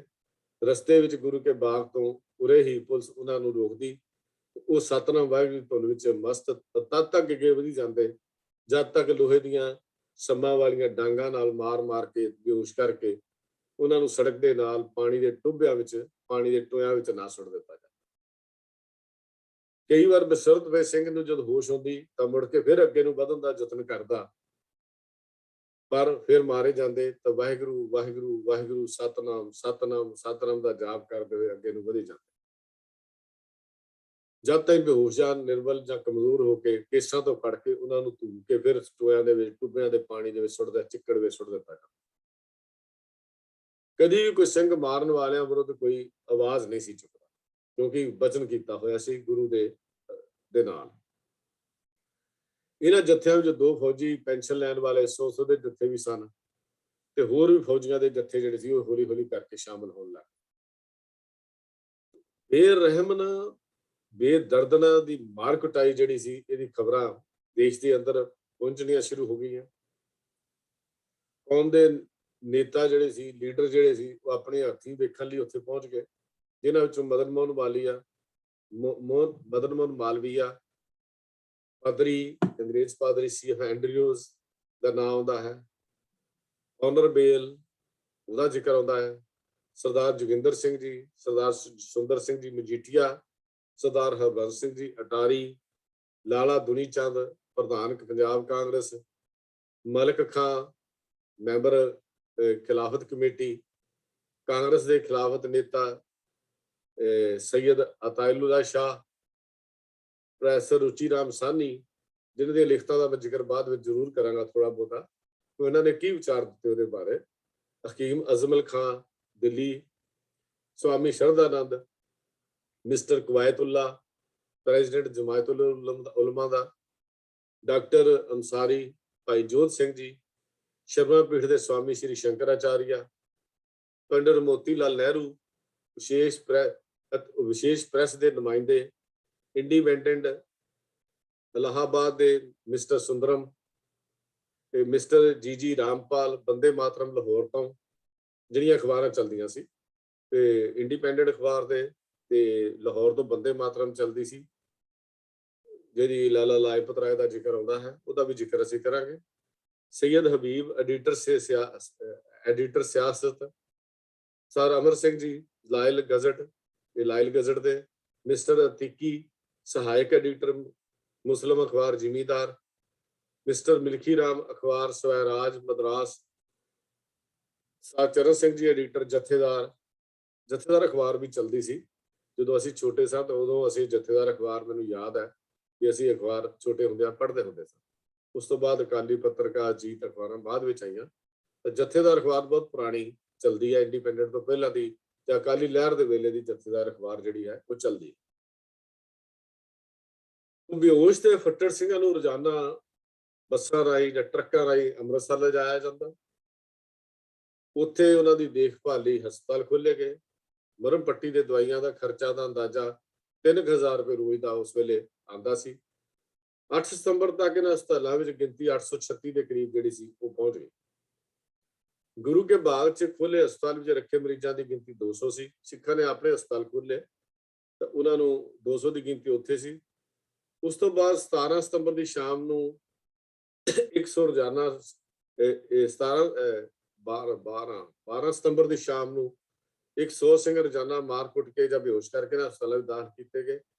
13 ਸਤੰਬਰ ਨੂੰ CF ਐਂਡਰਿਊਜ਼ ਦੀ ਪ੍ਰੇਰਨਾ ਨਾਲ ਗਵਰਨਰ ਪੰਜਾਬ ਦੇ ਦਖਲ ਦੇਣ ਦੇ ਨਾਲ ਮਾਰਕਟਾਈ ਦਾ ਸਿਲਸਿਲਾ ਬੰਦ ਕਰ ਦਿੱਤਾ ਤੇ ਰੋਜ਼ ਜੱਥੇ ਦੇ 100 ਦੇ ਸਿੰਘ ਅੰਮ੍ਰਿਤਸਰ ਤੋਂ ਗੁਰੂ ਕੇ ਬਾਗ ਵੱਲ ਜਾਂਦੇ, ਫੜ ਕੇ ਜੇਲ੍ਹਾਂ ਵਿੱਚ ਭੇਜ ਦਿੱਤੇ ਜਾਂਦੇ। ਅਕਾਲ ਤੋਂ ਤੁਰਨ ਸਮੇਂ ਜੱਥੇ ਵਿੱਚ ਜਾਣ ਵਾਲੇ ਸਿੰਘਾਂ ਦੀਆਂ ਮਾਤਾਵਾਂ ਭੈਣਾਂ ਜਾਂ ਉਹਨਾਂ ਦੀਆਂ ਪਤਨੀਆਂ ਜਿਸ ਸਤਿਕਾਰ ਨਾਲ ਉਹਨਾਂ ਦੇ ਗਲੇ ਵਿੱਚ ਫੁੱਲਾਂ ਦੇ ਹਾਰ ਪਾ ਕੇ 100 ਅਸੀਸਾਂ ਦਿੰਦੀਆਂ ਤੇ ਗੁਰੂ ਦੀ ਸੇਵਾ ਲਈ ਆਪਣਾ ਆਪ ਭੇਟਾ ਕਰਨ ਦਾ ਚਾਅ ਜਿਹੜਾ ਸੀ ਉਹ ਕਮਾਲ ਦਾ ਸੀ। ਭਾਵੇਂ ਕਿਸੇ ਦੀ ਪਤਨੀ ਹੈ, ਭਾਵੇਂ ਕਿਸੇ ਦੀ ਭੈਣ ਹੈ, ਭਾਵੇਂ ਕਿਸੇ ਦੀ ਮਾਂ ਹੈ, ਤੇ ਕਹਿੰਦੇ ਨੇ ਕਿ ਉਹ ਦ੍ਰਿਸ਼ ਇੰਨਾ ਕੁ ਦਿਲ ਨੂੰ ਖਿੱਚਣ ਵਾਲਾ ਹੁੰਦਾ ਸੀ ਕਿ ਹਰ ਸੰਗਤ ਵਿੱਚ ਆਏ ਹੋਏ ਦੀਆਂ ਅੱਖਾਂ ਚੋਂ ਪਾਣੀ ਵਗਦਾ ਹੁੰਦਾ। ਇੰਨਾ ਕਿ ਦ੍ਰਿਸ਼ ਉਹ ਮਨ ਨੂੰ ਖਿੱਚ ਲੈਂਦਾ ਸੀ। ਜਿਹੜਾ ਇਤਿਹਾਸ ਜਿਹੜੀ ਗੱਲ ਲਿਖਦਾ ਮੈਂ ਉਹ ਜ਼ਿਕਰ ਕਰ ਰਿਹਾ। ਤਾਂ ਲਗਭਗ 17 ਨਵੰਬਰ 1922 ਤੱਕ ਗੁਰੂ ਕੇ ਬਾਗ ਦੇ ਮੋਰਚੇ ਦੇ ਵਿੱਚ 5605 ਦੇ ਸਿੰਘ ਜਿਹੜੇ ਸੀ ਜੇਲ੍ਹਾਂ 'ਚ ਬੰਦ ਕੀਤੇ ਜਾ ਚੁੱਕੇ ਸਨ। ਪਰ ਸਿੰਘਾਂ ਵੱਲੋਂ ਇਸ ਵਿੱਚ ਰਤਾ ਭਰ ਵੀ ਕਿਤੇ ਕਮਜ਼ੋਰੀ ਨਹੀਂ ਆਈ। ਅਖੀਰ ਪੰਜਾਬ ਸਰਕਾਰ ਨੇ ਮਹੰਤ ਸੁੰਦਰਦਾਸ ਵੱਲੋਂ ਗੁਰਦੁਆਰੇ ਦੀ ਜ਼ਮੀਨ ਦਾ ਠੇਕਾ ਰਾਏ ਬਹਾਦਰ ਗੰਗਾ ਰਾਮ ਨੂੰ ਦਵਾ ਕੇ ਉਸ ਵੱਲੋਂ ਦਰਖਤ ਕੱਟਣ ਦੀ ਖੁੱਲ੍ਹ ਦਾ ਐਲਾਨ ਕਰ ਦਿੱਤਾ। ਇਸ ਤਰ੍ਹਾਂ ਮੋਰਚਾ ਸਮਾਪਤ। ਤੇ ਗੁਰੂ ਕੇ ਬਾਗ ਦੇ ਜਿਹੜੀ ਗੱਲ ਮੈਂ ਆਪ ਜੀ ਨਾਲ ਕਰਨੀ ਚਾਹੁੰਦਾ ਹਾਂ ਕਿ ਜਿਸ ਸਿਦਕ, ਜਿਸ ਦ੍ਰਿੜਤਾ ਦੇ ਨਾਲ, ਜਿਸ ਮੁਸੀਬਤਾਂ ਦਾ ਸਾਹਮਣਾ ਅੱਗੋਂ ਹੱਥ ਨਾ ਚੁੱਕਣ ਦੇ ਇੱਕ ਜੋ ਮਿਸਾਲ ਸੀ, ਜਿਹੜੀ ਉਦਾਹਰਨ ਜਿਹੜੀ ਮਹਾਤਮਾ ਗਾਂਧੀ ਦਾ ਨਾਮ ਮਿਲਵਰਤਨ ਦੀਆਂ ਗੱਲਾਂ ਕਾਗਜ਼ਾਂ 'ਚ ਕਰਦਾ ਸੀ, ਪਰ ਜਿਹੜੀਆਂ ਇਹ ਅੱਗੋਂ ਨਾ ਸ਼ਾਂਤਮਈ ਗਦਾ ਅੰਦੋਲਨ ਦੀ ਜਿਹੜੀ ਇੱਕ ਉਦਾਹਰਨ ਪੇਸ਼ ਕੀਤੀ, ਉਹ ਸ਼ਾਇਦ ਦੁਨੀਆ ਦੇ ਇਤਿਹਾਸ ਵਿੱਚ ਕਿਤੋਂ ਵੀ ਨਹੀਂ ਮਿਲਦੀ। ਇਹ ਅਨੁਮਾਨ ਕੁਝ ਕੁ ਦਰਸ਼ਕਾਂ ਦੇ ਉਸ ਸਮੇਂ ਦੀਆਂ ਅਖਬਾਰਾਂ ਜਾਂ ਰਿਪੋਰਟਾਂ ਜਿਹੜੀਆਂ ਜਿਨ੍ਹਾਂ ਨੇ ਇਨਕੁਆਇਰੀ ਕੀਤੀ, ਤਫਸੀਸ਼ੀ ਰਿਪੋਰਟਾਂ ਜਿਹਨੂੰ ਅਸੀਂ ਕਹਿੰਦੇ ਹਾਂ, ਉਹਨਾਂ ਦੇ ਸਾਨੂੰ ਥੋੜਾ ਬਹੁਤਾ ਗਿਆਨ ਹੋਣਾ ਚਾਹੀਦਾ ਹੈ। ਪੰਡਿਤ ਰੁਚੀ ਰਾਮ ਸਾਹਨੀ, ਪ੍ਰੋਫੈਸਰ ਰੁਚੀ ਰਾਮ ਸਾਹਨੀ, ਜਿਨ੍ਹਾਂ ਨੇ ਇਸ ਸਾਰੇ ਸਾਕੇ ਨੂੰ ਬੜੇ ਨੇੜੇ ਹੋ ਕੇ ਦੇਖਿਆ, ਉਹਨਾਂ ਨੇ ਪੁਸਤਕ ਸਟਰਗਲ ਫਾਰ ਰਿਫਾਰਮ ਇਨ ਸਿੱਖ ਸ਼ਰਾਈਨਸ ਦੀ ਭੂਮਿਕਾ ਜਿਹੜੀ ਹੈ, ਉਹਦੀ ਭੂਮਿਕਾ ਜਿਹਨੂੰ ਅਸੀਂ ਕਹਿੰਦੇ ਦੋ ਸ਼ਬਦਾਂ 'ਚ ਕਹਿੰਦੇ ਆ, ਉਹਦੇ 'ਚ ਕੁਝ ਸ਼ਬਦ ਲਿਖੇ ਨੇ। ਕਹਿੰਦਾ ਇਹਨਾਂ ਮੌਕਿਆਂ ਤੇ ਮੈਂ ਵੇਖਿਆ, ਇਹ ਮੈਂ ਉਹੀ ਪੜਾਂਗਾ ਜੋ ਕਿਤਾਬ ਵਿੱਚ ਉਹਦਾ ਲਿਖਿਆ। ਇਹਨਾਂ ਮੌਕਿਆਂ ਤੇ ਮੈਂ ਵੇਖਿਆ ਕਿ ਸਧਾਰਨ ਮਨੁੱਖ ਜੋ ਇਸ ਕੌਮ ਦੀਆਂ ਅਤ ਛੋਟੀਆਂ ਸ਼੍ਰੇਣੀਆਂ ਵਿੱਚੋਂ ਇਸ ਸੇਵਾ ਲਈ ਅੱਗੇ ਆਏ ਸਨ, ਵੱਡੀਆਂ ਆਦਰਸ਼ਕ ਉਚਾਈਆਂ ਤੱਕ ਆਪਣੇ ਉਹਨਾਂ ਨੇ ਸੂਰਬੀਰਾਂ ਦਾ ਰੋਲ ਅਦਾ ਕੀਤਾ। ਸਧਾਰਨ ਪੇਂਡੂ ਕਿਸਾਨਾਂ ਨੂੰ ਤੇ ਮਜ਼ਦੂਰਾਂ ਨੇ ਕਿਸੇ ਅੰਦਰੂਨੀ ਦਿਲੋਂ ਉੱਠੀ ਹੂਕ ਤੇ ਧਰਮ ਦੇ ਗਹਿਰੇ ਜਜ਼ਬੇ ਤੋਂ ਪ੍ਰੇਰਿਤ ਹੋ ਕੇ ਅੱਗੋਂ ਹੱਥ ਨਾ ਚੁੱਕਣ ਵਾਲੇ ਘੋਲ ਅੰਦਰ ਉਹ ਰੋਲ ਅਦਾ ਕੀਤਾ ਹੈ ਜੋ ਜਿਸ ਉੱਤੇ ਵੱਡੇ ਤੋਂ ਵੱਡਾ ਮਨੁੱਖ ਵੀ ਫਖਰ ਕਰ ਸਕਦਾ। ਉਹ ਸਹੀ ਅਰਥਾਂ ਵਿੱਚ ਇੱਕ ਬੇਮਿਸਾਲ ਇਤਿਹਾਸ ਦੀ ਰਚਨਾ ਕਰ ਰਹੇ ਸਨ। ਮੈਂ ਮੰਨਦਾ ਹਾਂ ਕਿ ਜਦ ਤੱਕ ਮੈਂ ਦ੍ਰਿਸ਼ ਆਪਣੀ ਅੱਖੀਂ ਨਹੀਂ ਸਨ ਵੇਖੇ, ਮੈਂ ਇੱਕ ਸਿੱਖ ਸ਼ਹੀਦਾਂ ਤੇ ਗੁਰੂਆਂ ਦੀਆਂ ਸਾਖੀਆਂ ਤੇ ਯਕੀਨ ਨਹੀਂ ਸੀ ਕਰਦਾ, ਜਿਨ੍ਹਾਂ ਅੰਦਰ ਉਹਨਾਂ ਦੇ ਬਿਨਾਂ ਕਿਸੇ ਝਿਜਕ ਦੇ ਹੱਸਦੇ ਤੇ ਖਿੜੇ ਮੱਥੇ ਗੈਰ ਮਾਮੂਲੀ ਤੇ ਅਜ਼ਰ ਮੁਸੀਬਤਾਂ ਦੇ ਜ਼ਰਨ ਤੇ ਆਪਣੇ ਸਿਦਕ ਪੂਰੇ ਉਤਰਨ ਦਾ ਜ਼ਿਕਰ ਸੀ। ਪਰ ਜੋ ਅਸਹਿ ਕਸ਼ਟ ਉਹ ਕੇਵਲ ਇਸ ਲਈ ਸਹਿੰਦੇ ਰਹੇ ਕਿ ਉਹਨਾਂ ਦੇ ਅੰਦਰ ਇੱਕ ਹੁਬ ਸੀ ਕਿ ਇਹ ਸੇਵਾ ਅਕਾਲ ਪੁਰਖ ਪਾਸੋਂ ਉਹਨਾਂ ਪਾਸੋਂ ਲੈ ਰਿਹਾ ਹੈ। ਇਹ ਅੱਖਰ ਲਿਖ ਕੇ ਮੈਂ ਇਸ ਗੱਲ ਦੀ ਨਿੱਜੀ ਸ਼ਹਾਦਤ ਪੇਸ਼ ਕਰਨਾ ਚਾਹੁੰਦਾ ਹਾਂ ਕਿ ਗੁਰੂ ਕੇ ਬਾਗ ਦੇ ਅੰਦਰ ਸੈਂਕੜੇ ਮਨੁੱਖਾਂ ਨੇ ਰੋਜ਼ਾਨਾ ਜੋ ਅਕਾਇ ਮੁਸੀਬਤਾਂ ਸਹੀਆਂ, ਮੂੰਹ ਤੋਂ ਵਾਹਿਗੁਰੂ ਵਾਹਿਗੁਰੂ ਕਹਿੰਦੇ ਹੋਏ ਜਿਸ ਅਡੋਲਤਾ ਦਾ ਸਬੂਤ ਦਿੱਤਾ, ਘੱਟੋ ਘੱਟ ਇਸ ਵਰਤਮਾਨ ਸਮੇਂ ਅੰਦਰ ਕਿਸੇ ਕੌਮ ਦੇ ਬੰਦਿਆਂ ਵੱਲੋਂ ਉਸ ਦੀ ਮਿਸਾਲ ਪੇਸ਼ ਅਜੇ ਤੱਕ ਨਹੀਂ ਕੀਤੀ ਗਈ। ਇਹ ਪ੍ਰੋਫੈਸਰ ਰੁਚੀ ਰਾਮ ਸਾਹਨੀ ਜਿਹਨੇ ਜ਼ਿਕਰ ਕੀਤਾ, ਉਹਦਾ ਜ਼ਿਕਰ ਮੈਂ ਆਪ ਜੀ ਦੇ ਨਾਲ ਕੀਤਾ ਹੈ। ਪੰਡਿਤ ਮੋਤੀ ਲਾਲ ਨਹਿਰੂ ਗੁਰੂ ਕੇ ਬਾਗ ਦੇ ਮੋਰਚੇ ਸੰਬੰਧੀ ਅੰਮ੍ਰਿਤਸਰ ਤੋਂ ਵਾਪਸ ਮੁੜੇ। ਉਹਨਾਂ ਨੂੰ ਸ਼੍ਰੀ ਸੁੰਦਰਮ ਸਹਾਇਕ ਐਡੀਟਰ ਇੰਡੀਪੈਂਡੈਂਟ ਨੇ ਪੁੱਛਿਆ ਕਿ ਉਹਨਾਂ ਨੇ ਕੀ ਦੇਖਿਆ। ਉਹਨਾਂ ਨੇ ਕਿਹਾ ਇਸਨੇ ਮੇਰੇ ਮਨ ਉੱਪਰ ਬਹਾਦਰ ਅਕਾਲੀਆਂ ਵਾਸਤੇ ਅਤ ਦਰਜੇ ਦੀ ਵਡਿਆਈ ਤੇ ਸਤਿਕਾਰ ਦੇ ਸ਼ਬਦ ਉਕੜ ਦਿੱਤੇ ਹਨ। ਮੇਰੀ ਉਹਨਾਂ ਪ੍ਰਤੀ ਸਨਿਮਰ ਡੰਡੌਤ ਹੈ। ਵਿਸ਼ਵ ਭਰ ਦੀ ਸਮੁੱਚੀ ਮਨੁੱਖ ਵਸੋਂ ਅਤੇ ਦੇਸ਼ਾਂ ਅੰਦਰ ਇਹਨਾਂ ਜਿਹੇ ਚੰਗੇ ਬੰਦੇ ਕਦੀ ਨਹੀਂ ਹੋਏ। ਇਹ ਮੋਤੀ ਲਾਲ ਨਹਿਰੂ ਦੇ ਲਫ਼ਜ਼ ਹਨ ਜਿਹੜੇ ਉਸ ਵੇਲੇ ਬੋਲੇ। It has impressed me with the deepest respect and admiration for the brave Akalis. I salute them with all reverence. They are our finest people. They have ever inhabited any part of the world. ਇਹ ਉਹਦੇ ਅੰਗਰੇਜ਼ੀ 'ਚ ਬੋਲੇ ਹੋਏ ਸ਼ਬਦ ਨੇ, ਜਿਹਦਾ ਮੈਂ ਪੰਜਾਬੀ 'ਚ ਆਪ ਜੀ ਦੇ ਨਾਲ ਤਰਜਮਾ ਕੀਤਾ ਹੈ। ਉਹਨਾਂ ਨੇ ਫਿਰ ਅੱਗੇ ਕਿਹਾ ਕਿ ਉਹਨਾਂ ਬਹਾਦਰ ਅਕਾਲੀਆਂ ਜੋ ਭਾਰਤ ਦੇ ਮਨੁੱਖਤਾ ਦੀ ਸ਼ਾਨਦਾਰ ਨਮੂਨਾ ਪੇਸ਼ ਕਰਦੇ ਹਨ, ਤੇ ਉਹਨਾਂ ਦੇ ਆਪਣੇ ਬਲਵਾਨ ਸਰੀਰ ਤੇ ਦਲੇਰ ਆਤਮਾ ਕਾਰਨ ਜਿਨ੍ਹਾਂ ਦਾ ਮੁਕਾਬਲਾ ਤੇ ਜਿਨ੍ਹਾਂ ਉੱਪਰ ਜਿੱਤ ਪ੍ਰਾਪਤ ਕਰਨਾ ਕਿਸੇ ਲਈ ਸੰਭਵ ਨਹੀਂ ਸੀ, ਉਹ ਆਪਣੇ ਪਰ ਕੀਤੇ ਜਾ ਰਹੇ ਕੁਝ ਤੇ ਕਹਿ ਇਹਨਾਂ ਵਾਰਾਂ ਨੂੰ ਬਗੈਰ ਸਾਹਮਣੇ ਹੱਥ ਉਠਾਉਣ ਦੇ ਸਹਾਰਿਆ। ਉਸ ਸਮੇਂ ਉਹਨਾਂ ਦੇ ਹਿਰਦੇ ਨਿੱਘੀ ਅਰਦਾਸ ਅੰਦਰ ਜੁੜੇ ਹੋਏ ਸਨ। ਉਹਨਾਂ ਦੀਆਂ ਰਸਨਾ ਤੋਂ ਸਤਨਾਮ ਵਾਹਿਗੁਰੂ ਦਾ ਜਾਪ ਹੋ ਰਿਹਾ ਸੀ। ਸੱਚ ਤਾਂ ਇਹ ਹੈ ਕਿ ਅਕਾਲੀਆਂ ਨੇ ਦੁਨੀਆ ਨੂੰ ਸੱਤਿਆਗ੍ਰਹਿ ਦੀ ਅਸਲੀਅਤ ਤੇ ਮਹਾਨਤਾ ਨੂੰ ਸਮਝਣ ਵਿੱਚ ਮੇਰੀ ਸਹਾਇਤਾ ਹੀ ਨਹੀਂ ਕੀਤੀ, ਬਲਕਿ ਅਜਿਹਾ ਕਰਕੇ ਉਹਨਾਂ ਨੇ ਨਾ ਕੇਵਲ ਮਨੁੱਖਤਾ ਦੀ ਵੱਡੀ ਭਾਰੀ ਸੇਵਾ ਕੀਤੀ ਹੈ, ਬਲਕਿ ਆਪਣੇ ਵਾਸਤੇ ਤ੍ਰੈਕਾਲ ਰਹਿਣ ਵਾਲਾ ਜਸ ਖੱਟਿਆ। ਗੁਰੂ ਕਾ ਬਾਗ ਸੱਤਿਆਗ੍ਰਹਿ ਪੇਜ ਨੰਬਰ 6873 ਤੋਂ ਇਹ ਜਿਹੜੀ ਇੱਕ ਕਿਤਾਬ ਜਿਹੜੀ ਲਿਖੀ ਹੈ ਉਹਦੇ ਵਿੱਚ ਇਹ ਸਾਰਾ ਮੈਟਰ ਪਿਆ ਹੈ। ਗੁਰੂ ਕਾ ਬਾਗ ਸੱਤਿਆਗ੍ਰਹਿ ਦਾ ਨਾਂ ਹੀ ਉਹਦਾ ਇਹ ਹੈ, ਇੰਗਲਿਸ਼ ਦੇ ਵਿੱਚ ਬੁੱਕ ਹੈ। ਉਹਦੇ ਵਿੱਚ ਇਹ ਪੇਜ ਨੰਬਰ 68 ਤੋਂ 73 ਤੱਕ ਇਹ ਮੈਟਰ ਜਿਹੜਾ ਪਿਆ ਹੋਇਆ। ਇੱਕ ਹੋਰ ਰਾਈਟਰ ਹੋਇਆ ਜ਼ੋਨ ਐਸ ਹੋਇਲੈਂਡ, ਉਹਨੇ ਇੱਕ ਪੁਸਤਕ ਲਿਖੀ ਕ੍ਰਾਸ ਮੂਵਜ਼ ਈਸਟ। ਕ੍ਰਾਸ ਮੂਵਜ਼ ਈਸਟ ਇਸ ਵਿੱਚ ਲਿਖਦਾ ਹੈ ਕਿ ਇਸ ਸੱਤਿਆਗ੍ਰਹਿ ਦੀ ਲਹਿਰ ਵਿੱਚ ਹਿੰਦੁਸਤਾਨ ਦੀ ਸਭ ਤੋਂ ਮਾਰਸ਼ਲ ਤੇ ਫਖਰ ਕਰਨਯੋਗ ਕੌਮ ਦੇ ਸੈਂਕੜੇ ਫੌਜੀ ਪੈਨਸ਼ਨਰਾਂ ਨੇ ਵਾਰੀ-ਵਾਰੀ ਪੁਲਿਸ ਦੇ ਘੇਰੇ ਅੰਦਰ ਦਾਖਲ ਹੁੰਦਿਆਂ ਉਹਨਾਂ ਹੱਥੋਂ ਬਿਨਾਂ ਹੱਥ ਉਠਾਏ ਭਾਗਾਂ ਨਾਲ ਮਾਰੇ ਜਾਂਦਿਆਂ ਵੇਖ ਕੇ ਅੰਗਰੇਜ਼ ਦਰਸ਼ਕ ਨੇ ਮੈਨੂੰ ਦੱਸਿਆ ਕਿ ਮੈਂ ਆਪਣੇ ਜੀਵਨ ਅੰਦਰ ਇੰਨਾ ਭਿਆਨਕ ਤੇ ਇੰਨਾ ਗਹਿਰਾ ਪ੍ਰਭਾਵ ਰੱਖਣ ਵਾਲਾ ਦ੍ਰਿਸ਼ ਕਦੀ ਵੀ ਨਹੀਂ ਦੇਖਿਆ। ਇਹ brief account of Sikh peoples page 67 ਦੇ ਉੱਤੇ ਇਹ ਜਿਹੜਾ ਉਹਨੇ ਲਿਖਿਆ ਹੋਇਆ ਹੈ, ਦਾ brief account of Sikh people page 67, ਇਹ ਉੱਥੇ ਉਹਦੇ ਕੋਟ ਕੀਤੇ ਹੋਏ ਵਰਡ ਹਨ। ਮੁਸਲਿਮ ਅਖਬਾਰ ਦਾ ਸਿਆਸਤ ਜਿਹੜੀ ਸੀ, ਮੁਸਲਿਮ ਅਖਬਾਰ ਦਾ ਐਡੀਟਰ ਸੈਯਦ ਹਬੀਬ ਗੁਰੂ ਕੇ ਬਾਗ ਦੇ ਮੋਰਚੇ ਅੰਦਰ ਅਕਾਲੀਆਂ ਜਦ ਡਾਂਗਾਂ ਵਰਦੀਆਂ ਉਹਨੇ ਵੇਖੀਆਂ, ਆਪ ਉੱਥੇ ਗਿਆ ਸੀ। ਉਹਨੇ ਲਿਖਿਆ ਬਹਾਦਰੀ में वो जुगता है लेकिन नहीं है कुव्वते बर्दाश्त में है भी अकाली से। ਲਾਲਾ ਲਾਜਪਤ ਰਾਏ ਦੀ ਜਿਹੜੇ ਬੰਦੇ ਮਾਤਰਮ ਅਖਬਾਰ ਸੀ ਉਹਨੇ ਕੀ ਲਿਖਿਆ, ਉਹਦੇ ਵੀ ਸ਼ਬਦ ਆਪਾਂ ਜ਼ਰੂਰ ਪੜ੍ਹਨੇ ਚਾਹੀਦੇ ਹਨ ਜਾਂ ਸੁਣਨੇ ਚਾਹੀਦੇ ਹਨ। नुसरत हम रकाब उठाओ जिधर कदम, तुमको मिलेगा फतेह का तमगा अकालियों, स्वराज का जो राज हो अपने देश में होगा तुम्हारे हाथ में झंडा अकालियों, परवाने तुम खरूसो सैर मुस्लिम व हनूर, सिखलाओ उठ के शम पर जलना अकालियों, भारत के हम हैं कपूत, भारत के हम कपूत हैं और आप है सपूत, घर घर में हो रहा है यही चर्चा अकालियों, ईसाई मुनक्कर और तुम हो पैरुए मसीह, तुम दर्दे हिंद का मसीहा हो काली। कमाल दे बोल ने भी जे लाला लाजपत राय ने ਇਹ ਲਫ਼ਜ਼ ਉੱਤੇ ਲਿਖੇ ਸੀ ਵੀ ਜਿੱਧਰ ਤੁਸੀਂ ਜਾਓ ਤੁਹਾਨੂੰ ਫਤਿਹ ਦਾ ਤਮਗਾ ਮਿਲੇਗਾ, ਜਦੋਂ ਦੇਸ਼ ਆਜ਼ਾਦ ਹੋਏਗਾ ਤਾਂ ਆਜ਼ਾਦੀ ਦਾ ਝੰਡਾ ਤੁਹਾਡੇ ਹੱਥ 'ਚ ਹੋਏਗਾ। ਉਹ ਗੱਲ ਵੱਖਰੀ ਹੈ, ਆਜ਼ਾਦੀ ਦਾ ਝੰਡਾ ਤਾਂ ਕੀ ਦੇਣਾ, ਉਸ ਤੋਂ ਬਾਅਦ ਤਾਂ ਇਹੋ ਗੱਲ ਹੋ ਗਈ ਉਹ ਸਮੇਂ ਔਰ ਤਬ ਸਮੇਂ ਔਰ ਹੈ, ਇਹ ਗੱਲ ਵੱਖਰੀ ਹੈ। ਇਹਦਾ ਅਸੀਂ ਜ਼ਿਕਰ ਕਿਤੇ ਫਿਰ ਕਰਾਂਗੇ। ਉਹਦੇ ਭਾਰਤ ਦੀ ਆਜ਼ਾਦੀ ਸਿੱਖਾਂ ਦਾ ਹਿੱਸਾ ਕਦੀ ਗੱਲ ਕਰਾਂਗੇ ਤਾਂ ਉਸ ਇਤਿਹਾਸ ਵਿੱਚ ਸਾਰੇ ਜ਼ਿਕਰ ਜਿਹੜਾ ਹੈ ਉਹ ਆਏਗਾ। ਉਸ ਸਮੇਂ ਕਵੀ ਮੇਲਾ ਰਾਮ ਸੀ ਇੱਕ, ਉਹਨੇ ਬੜਾ ਕਮਾਲ ਦਾ ਲਿਖਾ, तेरी कुर्बानियों की धूम है आज जमाने में, बहादुर है अगर कोई तो तू वो, बहादुर है अगर कोई तो वो तू है अकाली है, बड़ी तारीफ के काबिल है तेरी हिम्मतो जुर्त, कि जद्दोजहद आजादी में तू जान डाली है, पुलिस की लाठियां तूने सही सीना सिपर होकर, फिर इस पर लुत्फ ये लब पर शिकायत है ना गाली है। ਮੂੰਹ ਦੇ ਜ਼ੁਬਾਨ ਦੇ ਬੁੱਲਾਂ ਦੇ ਉੱਤੇ ਨਾ ਕੋਈ ਸ਼ਿਕਾਇਤ ਹੈ ਤੇ ਨਾ ਹੀ ਕੋਈ ਗਾਲਾਂ ਕੱਢਣ ਦੀ ਗੱਲ ਹੈ। ਦਰਪਣ ਇੱਕ ਮੁਸਲਮਾਨ ਸ਼ਾਇਰ ਦੇ ਦਰਪਣ ਅਖਬਾਰ ਸੀ, ਉਹਦੇ ਵਿੱਚ ਜਿਹੜੀ ਸ਼ਾਇਰੀ ਉਹਨੇ ਲਿਖੀ, ਐ ਫਲਕ ਦੇਖੀ ਅਜ਼ਲ ਸੇ ਹੈ ਇਹ ਦੁਨੀਆ ਤੂਨੇ, देखा होगा मगर ऐसा ना तमाशा तूने,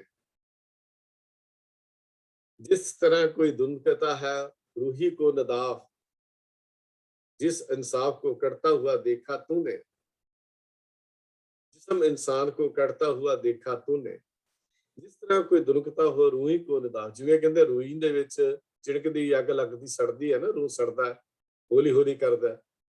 ਜਿਸਮ ਇਨਸਾਨ ਕੋ ਕੜਤਾ ਹੁਆ ਦੇਖਾ ਤੂਨੇ, ਇਸੇ ਤਰ੍ਹਾਂ ਕਹਿੰਦੇ ਤੂੰ ਦੱਸ ਮੂਰਖਾਂ ਦਾ ਸਰੀਰ ਤੇ ਏਦਾਂ ਸੱਟਾਂ ਵੱਜਦੀਆਂ ਦੇਖੀਆਂ।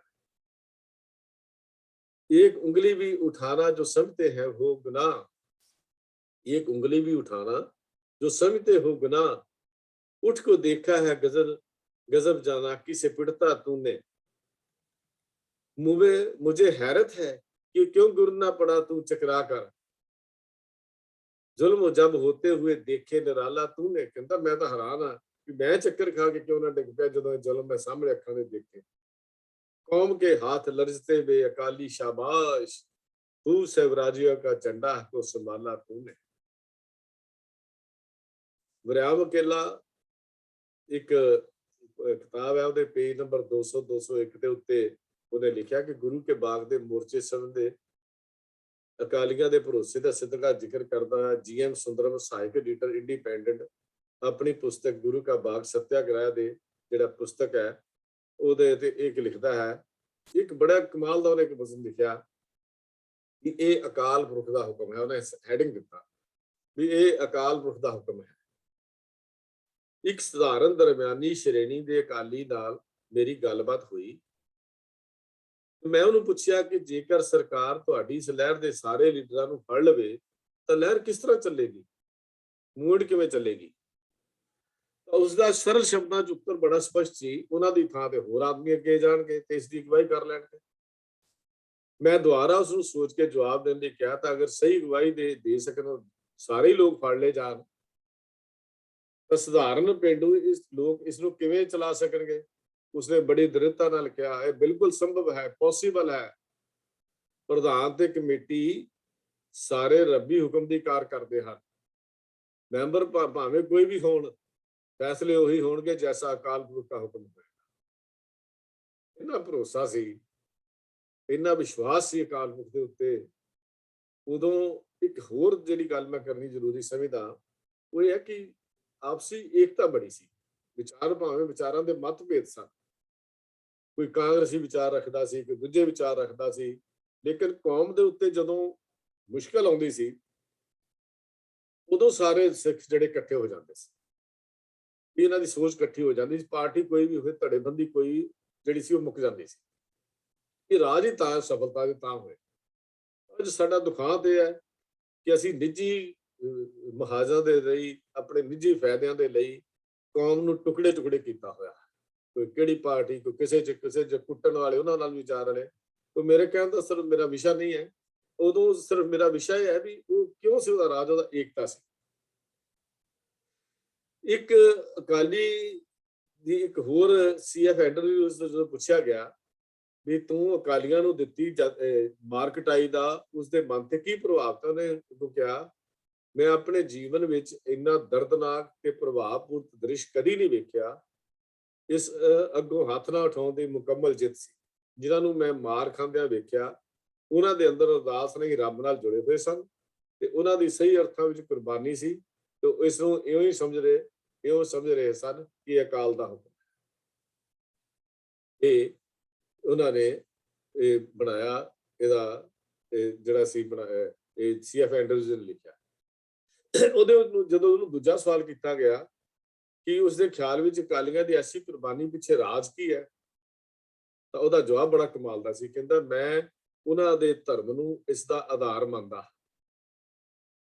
ਸ਼ੁਰੂ ਤੋਂ ਅਖੀਰ ਤੱਕ ਉਹਨਾਂ ਦੇ ਅੰਦਰ ਇੱਕੋ ਹੀ ਖਿਆਲ ਸਮਾਇਆ ਹੋਇਆ ਸੀ, ਉਹ ਸੀ ਉਹਨਾਂ ਦਾ ਰੱਬ ਉੱਤੇ ਵਿਸ਼ਵਾਸ ਤੇ ਭਰੋਸਾ। ਮੈਨੂੰ ਪ੍ਰਤੱਖ ਦਿਸਦਾ ਹੈ ਔਰ ਮੈਂ ਕਹਿਣ ਵਿੱਚ ਗਲਤੀ ਨਹੀਂ ਖਾਂਦਾ ਕਿ ਉਹਨਾਂ ਵਿੱਚੋਂ ਹਰ ਆਦਮੀ ਨੂੰ ਇਸ ਗੱਲ ਦਾ ਨਿਸ਼ਚਾ ਸੀ ਕਿ ਉਹ ਆਪਣਾ ਆਪ ਵਾਹਿਗੁਰੂ ਨੂੰ ਅਰਪਣ ਕਰ ਰਿਹਾ ਹੈ। ਇਹ ਗੁਰੂ ਕਾ ਬਾਗ ਸੱਤਿਆਗ੍ਰਹਿ ਪੇਜ 58 ਦੇ ਉੱਤੇ ਸੀ ਆਫ ਐਂਡਰੂਜ਼ ਨੇ ਇਹ ਜਿਹੜੀ ਗੱਲ ਲਿਖੀ ਹੈ। ਪ੍ਰੈਸ ਦੇ ਕੁਝ ਵਿਸ਼ੇਸ਼ ਰਿਪੋਰਟਰਸ ਜਿਹੜੇ ਸੀ 26 ਸਤੰਬਰ 1922 ਨੂੰ ਉਹਨਾਂ ਨੇ ਇੱਕ ਪ੍ਰਕਾਸ਼ ਕੀਤੀ ਰਿਪੋਰਟਾਂ ਜਿਹੜੀਆਂ ਪ੍ਰਕਾਸ਼ ਕੀਤੀਆਂ ਛਾਪੀਆਂ, ਉਹਨਾਂ ਦੀਆਂ ਕੁਝ 17 ਜ਼ਰੂਰ ਸਮਾਂ ਵੀ ਹੋ ਰਿਹਾ ਮੈਂ ਜ਼ਰੂਰ ਕਰਨੀਆਂ ਚਾਹੁੰਦਾ। ਕਹਿੰਦਾ ਉਹ ਲਿਖਦੇ ਨੇ, ਅਸੀਂ ਵੇਖਿਆ ਕਿ ਸੈਂਕੜੇ ਮਨੁੱਖ ਜਿਨ੍ਹਾਂ ਨੂੰ ਸੋਟਿਆਂ ਦੀ ਮਾਰ ਦਿੱਤੀ ਗਈ, ਠੁੱਡੇ ਮਾਰੇ ਗਏ, ਕਈਆਂ ਦੀ ਦਾੜੀਆਂ ਦੇ ਕੇਸ ਪੁੱਟੇ ਗਏ, ਉਹਨਾਂ ਵਿੱਚੋਂ ਕਿਸੇ ਇੱਕ ਨੇ ਵੀ ਮੁਕਾਬਲੇ ਵਿੱਚ ਜਾਂ ਬਦਲਾ ਲੈਣ ਦੇ ਵਿਚਾਰ ਨਾਲ ਮਰਨ ਵਾਲਿਆਂ ਦੇ ਉਲਟ ਇੱਕ ਉਂਗਲ ਤੇ ਮਾਰਨ ਵਾਲਿਆਂ ਦੇ ਵਿਰੁੱਧ ਇੱਕ ਉਂਗਲ ਤੱਕ ਨਹੀਂ ਚੁੱਕੀ। ਜਿਨ੍ਹਾਂ ਡਾਂਗਾਂ ਨਾਲ ਮਾਰਿਆ ਜਾਂਦਾ ਸੀ ਉਹ 5.5 ਫੁੱਟ ਲੰਬੀਆਂ ਸਨ। ਉਹਨਾਂ ਦੇ ਅਗਲੇ ਸਿਰੇ ਤੇ 5-6 ਇੰਚ ਲੰਬੀ ਲੋਹੇ ਦੀ ਸਮ ਤੇ ਦੂਜੇ ਪਾਸੇ ਇੰਨੀ ਹੀ ਪਿੱਤਲ ਦੀ ਸੋਮ ਲੱਗੀ ਹੋਈ ਸੀ। ਸੋਮ ਹੁੰਦਾ ਤਿੱਖੀ, ਜੇ ਤੁਹਾਨੂੰ ਸ਼ਾਇਦ ਪਤਾ ਹੋਵੇ, ਤਿੱਖਾ ਜਿਹਾ ਕਿੱਲ ਹੁੰਦਾ ਸੋਮ। ਜਦੋਂ ਅਸੀਂ ਖੇਤੀ ਕਰਦੇ ਤਾਂ ਬਲਦ ਜਦੋਂ ਅੜ ਜਾਂਦੇ ਆ ਨਾ, ਉਹ ਤਿੱਖਾ ਜਿਹਾ ਕਿੱਲ ਉਹਦੇ ਚੁੱਭ ਦਿੰਦੇ ਆ, ਸੋਮ ਉਹਨੂੰ ਕਹਿੰਦੇ ਨੇ। ਤੇ ਉਹ ਜਦੋਂ ਚੁੱਭਦਾ ਤਾਂ ਫਟਾਫਟ ਤੁਰਦਾ ਅੱਗੇ, ਜਦੋਂ ਉਹਦੀ ਚੋਭ ਬੜੀ ਅੱਗੋਂ ਤਿੱਖੀ ਹੁੰਦੀ ਆ, ਉਹਨੂੰ ਸੋਮ ਕਹਿੰਦੇ। ਉਹ ਜੇ ਸ਼ਾਇਦ ਪੰਜਾਬੀ ਬੋਲੀ ਦੇ ਕਈਆਂ ਨੂੰ ਕਿਸਮ ਚ ਨਹੀਂ ਹੋਏਗੀ, ਬਹੁਤ ਸਾਰੇ ਕਾਫੀ ਸਾਲਾਂ ਤੋਂ ਪੰਜਾਬੀ ਛੱਡ ਵੀ ਚੁੱਕੇ ਹੋਣਗੇ, ਤਾਂ ਮੈਂ ਸੋਮ ਦੀ ਸਿਰਫ ਇਸ ਕਰਕੇ ਆਪ ਜੀ ਨੂੰ ਦਿੱਤੀ ਹੈ। ਕਈਆਂ ਦੇ ਲੋਹੇ ਤੇ ਸਮ ਵਾਲੇ ਮੋਟੇ ਪਾਸੇ ਲੋਹੇ ਦੀ ਇੱਕ ਵਧਾਵਾ ਜਿਹਾ ਕਿੱਲ ਲੱਗਾ ਬਣਿਆ ਬੰਦਾ ਸੀ। ਇਹ ਡਾਂਗਾ 1.5 ਇੰਚ ਮੋਟੀਆਂ ਸਨ ਅਤੇ ਬੜੀ ਬੇਦਰਦੀ ਨਾਲ ਕਾਲੀਆਂ ਦੇ ਸਿਰਾਂ ਉੱਤੇ, ਕੰਡ ਪਿੱਛੇ, ਸਰੀਰ ਦੇ ਹੋਰ ਰੰਗਾਂ ਉੱਤੇ, ਗੁਪਤ ਹਿੱਸਿਆਂ ਤੇ ਵੀ ਮਾਰੀਆਂ ਜਾਂਦੀਆਂ ਸਨ। ਇਹ ਸਿੱਖ ਹੱਥ ਜੋੜੇ ਸ਼ਬਦ ਪੜ੍ਹਦਾ ਰਹਿੰਦਾ ਸੀ। ਜਦੋਂ ਪੁਲਿਸ ਦੇ ਸਿਪਾਹੀ ਉਹਨਾਂ ਦੇ ਨੇੜੇ ਆਉਂਦੇ, ਉਹ ਅੱਗੇ ਸਿਰ ਅੱਗੇ ਨੂੰ ਝੁਕਾ ਕੇ ਬੈਠ ਜਾਂਦੇ, ਵਾਹਿਗੁਰੂ ਵਾਹਿਗੁਰੂ ਵਾਹਿਗੁਰੂ, ਸਤਨਾਮ ਸਤਨਾਮ ਸਤਨਾਮ ਗਾਉਂਦੇ ਰਹਿੰਦੇ ਤੇ ਉਹਨਾਂ ਦੇ ਉੱਤੇ ਡਾਂਗਾ ਵਰਨੀਆਂ ਸ਼ੁਰੂ ਹੋ ਜਾਂਦੀਆਂ। ਉਹਨਾਂ ਚਿਰ ਵਰੀ ਜਾਂਦੀਆਂ ਜਦ ਤੱਕ ਕੋਈ ਬੇਹੋਸ਼ ਨਾ ਹੋ ਜਾਂਦੇ ਜਾਂ ਉੱਠਣ ਜੋਗੇ ਨਾ ਰਹਿੰਦੇ। ਇਹ ਭਿਆਨਕ ਘਟਨਾ ਨੂੰ ਵੇਖਣ ਵਾਲੇ ਹਜ਼ਾਰਾਂ ਲੋਕ ਬੜੀ ਅਰਦਾਸ ਭਾਵਨਾ ਵਿੱਚ ਵਾਹਿਗੁਰੂ ਵਾਹਿਗੁਰੂ ਦਾ ਜਾਪ ਕਰਦੇ ਰਹਿੰਦੇ। ਮਾਰ ਕਟਾਈ ਇਸੇ ਤਰ੍ਹਾਂ ਹੁੰਦੀ ਰਹੀ। ਉਹ ਇਹਨਾਂ ਕਈ ਕਾਲੀਆਂ ਨੂੰ ਇਹਨਾਂ ਦੇ ਇਹ ਰਿਪੋਰਟ ਦੇ ਉੱਤੇ ਜਿਹੜੇ ਦਸਤਖਤ ਨੇ, ਇਹ ਮੈਂ ਤਕਰੀਬਨ 9 ਬੰਦਿਆਂ ਨੇ ਦਸਤਖਤ ਕੀਤੇ ਇਸ ਰਿਪੋਰਟ ਦੇ ਉੱਤੇ। ਮੈਂ ਵਿੱਚੋਂ ਕੱਟ ਲਈ ਹੈ, ਕਾਬਜ ਨੂੰ ਸਾਰੀ ਨਹੀਂ ਸੁਣਾਈ। ਰੁਚੀ ਰਾਮ ਸਾਨੀ, ਟਰਸਟ ਟ੍ਰਿਬਿਊਨ ਲਾਹੌਰ, ਗਿਆਨ ਚੰਦ Rampal, ਜॉइंट editor Vande Mataram Lahore, G S Sundaram सहायक एडिटर इंडिपेंडेंट इलाहाबाद, बाल मुकंद वर्मा नुमाइंदा स्वराजिया मद्रास, मिल्खी राम नुमाइंदा स्वराजिया मद्रास, शफैदुल्ला मैनेजर जिमीदार लाहौर, अब्दुल मजीद अतीकी नुमाइंदा जिमीदार लाहौर, उत्तम सिंह ज्ञानी नुमाइंदा अकाली ते परदेसी लाहौर, आनंद नारायण सियोल सहायक एडिटर ट्रिब्यून। ਇਹ 26 ਸਤੰਬਰ 1922 ਗੁਰਦੁਆਰਾ ਰਿਫਾਰਮ ਮੂਵਮੈਂਟ ਦੇ ਸਫੇ 405 ਤੋਂ 419 ਤੱਕ ਇਹ ਸਾਰਾ ਕੁਝ ਉਹਦੇ ਵਿੱਚ ਲਿਖਿਆ ਮਿਲਦਾ ਹੈ। ਤੋਂ ਇੱਕ ਹੋਰ ਘਟਨਾ ਮੈਂ ਸੀਐਫ ਐਂਡਰੂਜ਼ ਦੀ ਜਿਹੜੀ 22 ਸਤੰਬਰ 1922 ਨੂੰ ਉਹਨਾਂ ਨੇ ਦੇਖੀ ਤੇ 20 ਸਤੰਬਰ ਉਹਨਾਂ ਨੂੰ ਪ੍ਰੈਸ 'ਚ ਭੇਜਿਆ ਗਿਆ, ਉਹ ਮੈਂ ਸਿਰਫ ਜ਼ਿਕਰ ਕਰਕੇ ਸਮਾਪਤੀ ਕਰ ਦਿਆਂਗਾ ਅਗਰ ਸਮਾਂ ਹੋ ਰਿਹਾ। ਤੇ ਉਹ ਕਹਿੰਦੇ, ਉਹ ਲਿਖਦਾ ਹੈ, ਉਸ ਦਿਨ ਸ਼ਾਮ 1 ਵਜੇ ਮੈਂ ਗੁਰੂ ਕੇ ਬਾਗ ਵੱਲ ਰਵਾਨਾ ਹੋਇਆ। ਇਹ 12 ਸਤੰਬਰ 1922 ਨੂੰ ਉਹਨੇ ਵੇਖੀ ਅੱਖਾਂ ਨਾਲ, ਉਹ ਮੈਂ ਜ਼ਰੂਰ ਪੜ੍ਹਨੀ ਚਾਹੁੰਦਾ। ਉਸ ਦਿਨ ਸ਼ਾਮ ਦੇ 1 ਵਜੇ ਮੈਂ ਗੁਰੂ ਕੇ ਬਾਗ ਵੱਲ ਰਵਾਨਾ ਹੋਇਆ। ਪੱਕੀ ਸੜਕ ਛੱਡ ਕੇ ਨਹਿਰ ਦੀ ਪਟੜੀ ਪਿਆ। ਅਸੀਂ 3 ਟਾਂਗਿਆਂ ਵਿੱਚ ਸਵਾਰ ਸੀ। ਅਸੀਂ ਨਹਿਰ ਥੋੜੀ ਵਾਟ ਹੀ ਕੱਟੀ ਸੀ ਜਦੋਂ ਅਸੀਂ ਨਹਿਰ ਦੀ ਦੂਜੀ ਪਟੜੀ ਨੀਲੀਆਂ ਦਸਤਾਰਾਂ ਵਾਲੇ 2 ਸਿੱਖਾਂ ਨੂੰ ਵੇਖਿਆ, ਜੋ ਆਪਣੇ ਹੱਥਾਂ ਦੇ ਇਸ਼ਾਰਿਆਂ ਦੁਆਰਾ ਸਾਨੂੰ ਆਕਾਸ਼ ਵਿੱਚ ਚੱਕਰ ਲਗਾਉਂਦੇ ਤੇ ਅੰਮ੍ਰਿਤਸਰ ਵੱਲ ਨੂੰ ਉੜਦੇ ਜਾਂਦੇ ਕਿਸ ਵੱਡੇ ਸਾਰੇ ਪੰਛੀ ਨੂੰ ਦੇਖਣ ਦਾ ਸੰਕੇਤ ਦਿੰਦੇ ਸਨ। ਟਾਂਗਿਆਂ ਵਿੱਚ ਬੈਠੇ ਸਾਰੇ ਮੁਸਾਫਰ ਝਟਪਟ ਟਾਂਗਿਆਂ 'ਚ ਉਤਰੇ ਅਤੇ ਵੱਡੀ ਤੀਬਰਤਾ ਨਾਲ ਮੈਨੂੰ ਉਸ ਪੰਛੀ ਨੂੰ ਵੇਖਣ ਲਈ ਕਿਹਾ। ਉਹਨਾਂ ਮੈਨੂੰ ਦੱਸਿਆ ਕਿ ਸੁਨਹਿਰੀ ਬਾਜ਼ ਹੈ, ਰੋਜ਼ ਗੁਰੂ ਕੇ ਬਾਗ ਤੋਂ ਠੀਕ ਉਸ ਸਮੇਂ ਉੜਦਾ ਹੈ ਜਦੋਂ ਜੱਥੇ ਦੀ ਮਾਰਕਟਾਈ ਸ਼ੁਰੂ ਹੁੰਦੀ ਹੈ ਤੇ ਉੱਥੋਂ ਉੱਡ ਕੇ ਅੰਮ੍ਰਿਤਸਰ ਹਰਿਮੰਦਰ ਸਾਹਿਬ ਦੀ ਸੇਵਾ ਵਿੱਚ ਲੱਗੇ ਮਨੁੱਖ ਨੂੰ ਗੁਰੂ ਕੇ ਬਾਗ ਦੀ ਵਰਤੀ ਘਟਨਾ ਦੀ ਸੂਚਨਾ ਦਿੰਦਾ ਹੈ। ਉਹਨਾਂ ਨੇ ਮੈਨੂੰ ਪੁੱਛਿਆ ਕਿ ਆਇਆ ਇਹ ਮੇਰੀ ਪੰਛੀ ਮੇਰੀ ਨਜ਼ਰੀ ਪਿਆ ਸੀ ਜਾਂ ਨਹੀਂ। ਮੈਂ ਕਿਹਾ ਜੀ ਉਹਨਾਂ ਦੇ ਦੱਸਣ ਅਨੁਸਾਰ ਤਾਂ ਉਹ ਮੈਂ ਵੇਖ ਲਿਆ ਹੈ, ਪਰੰਤੂ ਦੂਰ ਹੋਣ ਕਰਕੇ ਮੈਂ ਨਹੀਂ ਕਹਿ ਸਕਦਾ ਉਹ ਸੁਨਹਿਰੀ ਹੈ ਜਾਂ ਨਹੀਂ। ਉਹਨਾਂ ਕਿਹਾ ਉਹ ਪੰਛੀ ਹੈ, ਉਹ ਸੁਨਹਿਰੀ ਬਾਜ਼ ਹੈ। ਹੁਣ ਇੱਥੇ ਵਰਤਣੀਆਂ ਕਠਿਨਾਈਆਂ ਦੀ ਖਬਰ ਦਰਬਾਰ ਸਾਹਿਬ ਪਹੁੰਚ ਗਿਆ ਹੈ। ਮੈਂ ਵੇਖਿਆ ਉਹਨਾਂ ਦੇ ਚਿਹਰਿਆਂ ਦੇ ਉੱਤੇ ਉਸ ਸਮੇਂ ਖੁਸ਼ੀ ਝਲਕਦੀ ਸੀ। ਇੱਕ ਲਾਲੀ ਸੀ, ਖਾਸ ਕਰ ਇੱਕ ਅੱਧ-ਖੜ ਉਮਰ ਦੀ ਇੱਕ ਇਸਤਰੀ ਜੋ ਸਾਡੇ ਨਾਲ ਸੀ ਦਾ ਚਿਹਰਾ ਡੂੰਘੀ ਸ਼ਰਧਾ ਦੀ ਭਾਵਨਾ ਦੀ ਤਸਵੀਰ ਬਣਿਆ ਹੋਇਆ ਸੀ। ਮੈਨੂੰ ਉਸ ਸਮੇਂ ਮੋਡਰਨਾ ਈਸਾ ਮਸੀਹ ਦੀ ਮਾਤਾ ਦੀ ਝਲਕ ਪਈ। ਮੇਰੇ ਸਾਥੀਆਂ ਦੇ ਚਿਹਰਿਆਂ ਤੇ ਡੂੰਘੇ ਸਿਦਕ ਤੇ ਸਤਿਕਾਰ ਦੀਆਂ ਭਾਵਨਾ ਅਤੇ ਉਹਨਾਂ ਦੇ ਅੰਦਰ ਉਮਲ ਪੈਂਦੇ ਨਿਰਮਲ ਭਾਵ ਵਾਲੇ ਚਾਅ ਨੇ ਮੈਨੂੰ ਅਤੀ ਪ੍ਰਭਾਵਿਤ ਕੀਤਾ। ਇਹ ਘਟਨਾ ਪਹਿਲੀ ਘਟਨਾ ਸੀ ਜਿਹਨੇ ਸਾਰੇ ਵਾਕਿਆਤ ਨੂੰ ਜੋ ਇਸ ਤੋਂ ਪਿੱਛੋਂ ਮੈਂ ਵੇਖੇ ਧਾਰਮਿਕ ਰੰਗੇ ਦੇ ਦਿੱਤੀ। ਇਸ ਨੇ ਮੈਨੂੰ ਸਮੁੱਚੀ ਅਕਾਲੀ ਸਤਾਰ ਲਹਿਰ ਦਾ ਧਾਰਮਿਕ ਪੱਖ ਇੰਨਾ ਪੱਕਾ ਕਰਾਇਆ ਕਿ ਜਿਹਦਾ ਹੋਰ ਕੋਈ ਵਾਕਿਆ ਨਹੀਂ ਸੀ ਕਰਾ ਸਕਦਾ। ਉਹ ਕਹਿੰਦਾ ਫਿਰ ਅਸੀਂ ਨਹਿਰ ਦੀ ਪਟੜੀਆਂ ਤੋਂ ਉੱਠ ਕੇ ਅੱਗੇ ਗਏ। ਉਹਨੇ ਲੰਬਾ ਸਾਰਾ ਲਿਖਿਆ ਤੇ ਮੈਂ ਬਹੁਤਾ ਜ਼ਿਕਰ ਨਹੀਂ ਕਰ ਸਕਦਾ ਕਿਉਂਕਿ ਸਮਾਂ ਹੋ ਰਿਹਾ। ਉਹਨੇ ਬਹੁਤ ਸਾਰਾ ਤਕਰੀਬਨ 3 ਪੇਜ ਦਾ ਮੈਟਰ ਉਹਨੇ ਪੂਰਾ ਲਿਖ ਕੇ ਜਿਹੜਾ ਹੈ ਉਹ ਸਾਰਾ ਦਿੱਤਾ ਤੇ ਕਿਸੇ ਵੇਲੇ ਵੀ ਆਪਾਂ ਨੂੰ ਇਹਨੂੰ ਸ਼ੇਅਰ ਕਰਾਂਗੇ ਤੇ ਉਸ ਨੂੰ ਫਿਰ ਅਸੀਂ ਵਿਚਾਰ ਕਰ ਲਾਂਗੇ। ਤਾਂ ਇਹ ਇੱਕ ਗੁਰੂ ਕਾ ਬਾਗ ਹੈ ਜਿਹੜਾ ਅਕਾਲੀਆਂ ਦੇ ਉਸ ਸਫਲਤਾ ਦਾ ਇੱਕ ਰਾਜ ਕਿਹਾ ਜਾਂਦਾ। ਮੈਂ ਸਿਰਫ ਗੱਲ ਕਰਨੀ ਚਾਹੁੰਦਾ ਕਿ ਉਸ ਤੋਂ ਬਾਅਦ ਫਿਰ ਜਦੋਂ ਮਾਰਕੀਟ ਬੰਦ ਹੋ ਗਈ 12 ਸਤੰਬਰ ਤੋਂ ਪਿੱਛੋਂ 17 ਨਵੰਬਰ ਤੱਕ ਰੋਜ਼ 100 ਸਿੰਘਾਂ ਦਾ ਜੱਥਾ ਸ਼੍ਰੀ ਅਕਾਲ ਤਖਤ ਸਾਹਿਬ ਤੋਂ ਫਿਰ ਗੁਰੂ ਕੇ ਬਾਗ ਨੂੰ ਜਾਂਦਾ। ਹੁਣ ਪੁਲਿਸ ਮਾਰਕੀਟਾਈ ਕਰਨ ਦੀ ਜਾਏ ਉਹਨਾਂ ਨੂੰ ਫੜ ਲੈਂਦੀ ਸੀ। 2500 ਇਸ ਤਰ੍ਹਾਂ ਦੇ ਜੱਥੇ ਜਿਹੜੇ ਸੀ ਚੱਲਦੇ ਰਹੇ। ਇਹਦੇ ਵਿੱਚ ਇਹ ਇੰਨਾ ਭਿਆਨਕ ਦ੍ਰਿਸ਼ ਜਿਹੜਾ ਹੋਇਆ, ਇੰਨੀਆਂ ਗ੍ਰਿਫਤਾਰੀਆਂ ਹੋਈਆਂ। ਉਹਨਾਂ ਨੇ ਜਿਹੜੀਆਂ ਇੱਥੇ ਹਿਸਟਰੀਆਂ ਲਿਖੀਆਂ, ਜੋ doctor Jot Singh ji vice chancellor Punjabi university ਨੇ, ਉਹਨਾਂ ਦੀ ਵੀ ਬੜੀਆਂ ਲਿਖਤਾਂ ਹਨ, ਪੜ੍ਹਨ ਵਾਲੀਆਂ ਹਨ। ਇਸ ਕਰਕੇ ਮੈਂ ਸਿਰਫ ਇੰਨੀ ਕੁ ਬੇਨਤੀ ਕਰਨੀ ਚਾਹੁੰਦਾ ਹਾਂ ਕਿ ਇਹ ਮੋਰਚਾ ਅਕਾਲੀ ਲਹਿਰ ਦੀ ਜਿੱਤ ਦਾ ਇੱਕ ਨਵਾਂ ਪ੍ਰਤੀਕ ਸੀ। ਪ੍ਰੋਫੈਸਰ ਤੇਜਾ ਸਿੰਘ ਜੀ ਨੇ ਇੱਕ ਗੱਲ ਲਿਖੀ ਕਿ ਸੈਂਕੜੇ ਆਦਮੀਆਂ ਵਿੱਚੋਂ ਜਿਨ੍ਹਾਂ ਨੂੰ ਅਸੀਂ ਬਹੁਤ ਬੁਰੀ ਤਰ੍ਹਾਂ ਡਾਂਗਾਂ ਨਾਲ ਕੁੱਟਦੇ, ਠੁੱਡੇ ਮਾਰ ਜਾਂਦੇ ਤੇ ਉਹਨਾਂ ਦੇ ਪਵਿੱਤਰ ਕੇਸਾਂ ਦੇ ਦਾੜੀਆਂ ਨੂੰ ਫੜ ਕੇ ਧਰੋਇਆ ਜਾਂਦਾ, ਕੀ ਵੇਖਿਆ ਕਿਸੇ ਨੇ ਵੀ ਮੁਕਾਬਲਾ ਜਾਂ ਬਦਲਾ ਲੈਣ ਦੇ ਖਿਆਲ ਨਾਲ ਆਪਣੀ ਚੀਖ ਤੱਕ ਵੀ ਨਹੀਂ ਮਾਰੀ। ਤਾਂ ਇਹ ਇੱਕ ਐਸਾ ਮੋਰਚਾ ਹੈ ਜੋ ਸ਼ਾਂਤਮਈ ਦੀ ਹੱਦ ਹੈ ਤੇ ਇਹ ਇੱਕ ਐਸਾ ਮੋਰਚਾ ਹੈ ਜਿਹਦੇ ਵਿੱਚੋਂ ਅਸੀਂ ਇਹ ਗੱਲ ਕਹਿ ਸਕਦੇ ਹਾਂ ਕਿ ਸਾਨੂੰ ਇੱਕ ਨਵੀਂ ਆਜ਼ਾਦੀ, ਭਾਰਤ ਦੀ ਆਜ਼ਾਦੀ ਦੀ ਗੱਲ ਵੀ ਜਿਹੜੀ ਸੀ ਹੋਈ। ਇਹ ਗੱਲ ਵੱਖਰੀ ਹੈ ਕਿ ਮਨੁੱਖੀ ਚੇਤੇ ਦੀ ਸੀਮਾ ਬੜੀ ਛੋਟੀ ਹੁੰਦੀ ਹੈ। ਇਹ ਸਮੇਂ ਦੇ ਵਿਸ਼ਾਲ ਚੱਕਰ ਦੇ ਅੰਦਰ ਛੇਤੀ ਛੁਪ ਜਾਂਦੀ ਹੈ, ਅਲੋਪ ਹੋ ਜਾਂਦੀ ਹੈ।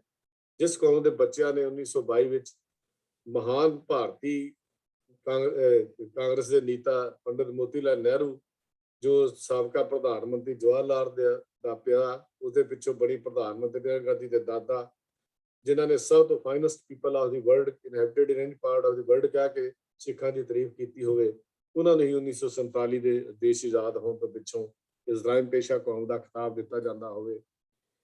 ਐਸੀ ਕਲਪਨਾ ਜਿਹੜੀ ਹੈ ਇਹ ਸ਼ਾਇਦ ਸਾਡੇ ਦਿਮਾਗ ਵਿੱਚ ਵੀ ਨਾ ਆਈ ਹੋਵੇਗੀ ਕਿ ਇਸ ਦੇਸ਼ ਦੇ ਸਭ ਕੁਝ ਹੋਣ ਦੇ ਬਾਵਜੂਦ ਵੀ ਸਿੱਖਾਂ ਦੀਆਂ ਕੁਰਬਾਨੀਆਂ ਜੋ ਭਾਰਤੀ ਆਜ਼ਾਦੀ ਲਈ ਹਨ ਉਹ ਇਹ ਹੀ ਹਨ ਕਿ 90% ਤੋਂ ਉੱਪਰ ਕੁਰਬਾਨੀਆਂ ਸਿੱਖਾਂ ਨੇ ਉਸ ਲਈ ਦਿੱਤੀਆਂ। ਗੁਰੂ ਕਿਰਪਾ ਕਰੇ ਇਹ ਇਤਿਹਾਸ ਕੇਵਲ ਇਸ ਲਈ ਨਹੀਂ ਸੁਣਾਇਆ ਜਾਂਦਾ ਵੀ ਅਸੀਂ ਮਾਰ ਖਾਂਦੇ ਰਹੇ ਹਾਂ, ਕੁੱਟ ਖਾਂਦੇ ਰਹੇ ਹਾਂ। ਇਹ ਇਤਿਹਾਸ ਇਸ ਵਾਸਤੇ ਸਾਂਝਾ ਕੀਤਾ ਜਾਂਦਾ ਹੈ ਕਿ ਸਾਨੂੰ ਆਪਣੇ ਵਿਰਸੇ ਉਹਦਾ ਜੋ ਅਸੀਂ ਵੀ ਆਪਣੇ ਪਿੰਡੇ ਤੇ ਹੰਢਾ ਚੁੱਕੇ ਹਾਂ, ਜਿਹੜੀਆਂ ਪੀੜਾਂ ਦਰਦ ਸਾਨੂੰ ਸ਼ਾਇਦ ਤੇ ਬੇਸ਼ੱਕ ਕਾਂਗਰਸ ਨੂੰ ਜਾਂ ਉਸ ਵੇਲੇ ਸਰਕਾਰਾਂ ਨੂੰ ਜਾਂ ਹੋਰ ਸਰਕਾਰਾਂ ਨੂੰ, ਭਾਰਤੀ ਸਰਕਾਰਾਂ ਨੂੰ ਤਾਂ ਗੁਰੂ ਕਾ ਬਾਗ ਭੁੱਲ ਗਿਆ ਹੋਵੇਗਾ, ਪਰ ਸਿੱਖਾਂ ਜਿਨ੍ਹਾਂ ਦੀ ਪੁਲਿਸ ਕੀ ਲਾਠੀਆਂ ਸਹੀ ਸੀਨਾ ਸਿਪਰ ਹੋ ਕਰਨ ਨੂੰ ਤਾਂ ਗੁਰੂ ਕਾ ਬਾਗ ਕਦੀ ਭੁੱਲ ਨਹੀਂ ਸਕਦਾ।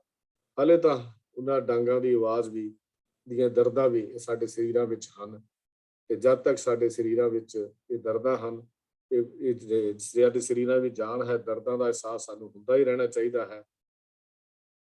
ਜਦੋਂ ਅੰਬਾਂ ਤੇ ਲੱਗਿਆ ਬੂਰ ਹੋਵੇ ਕੋਇਲ ਉਸੇ ਥਾਂ ਆ ਕੇ ਚਹਿਕਦੀ ਹੈ, ਜਿੱਥੇ ਜਿੱਥੇ ਸ਼ਹਾਦਾਂ ਦੀ ਰੱਤ ਡੁੱਲੇ ਉੱਥੇ ਫਸਲ ਗੁਲਾਬ ਦੀ ਮਹਿਕਦੀ ਹੈ।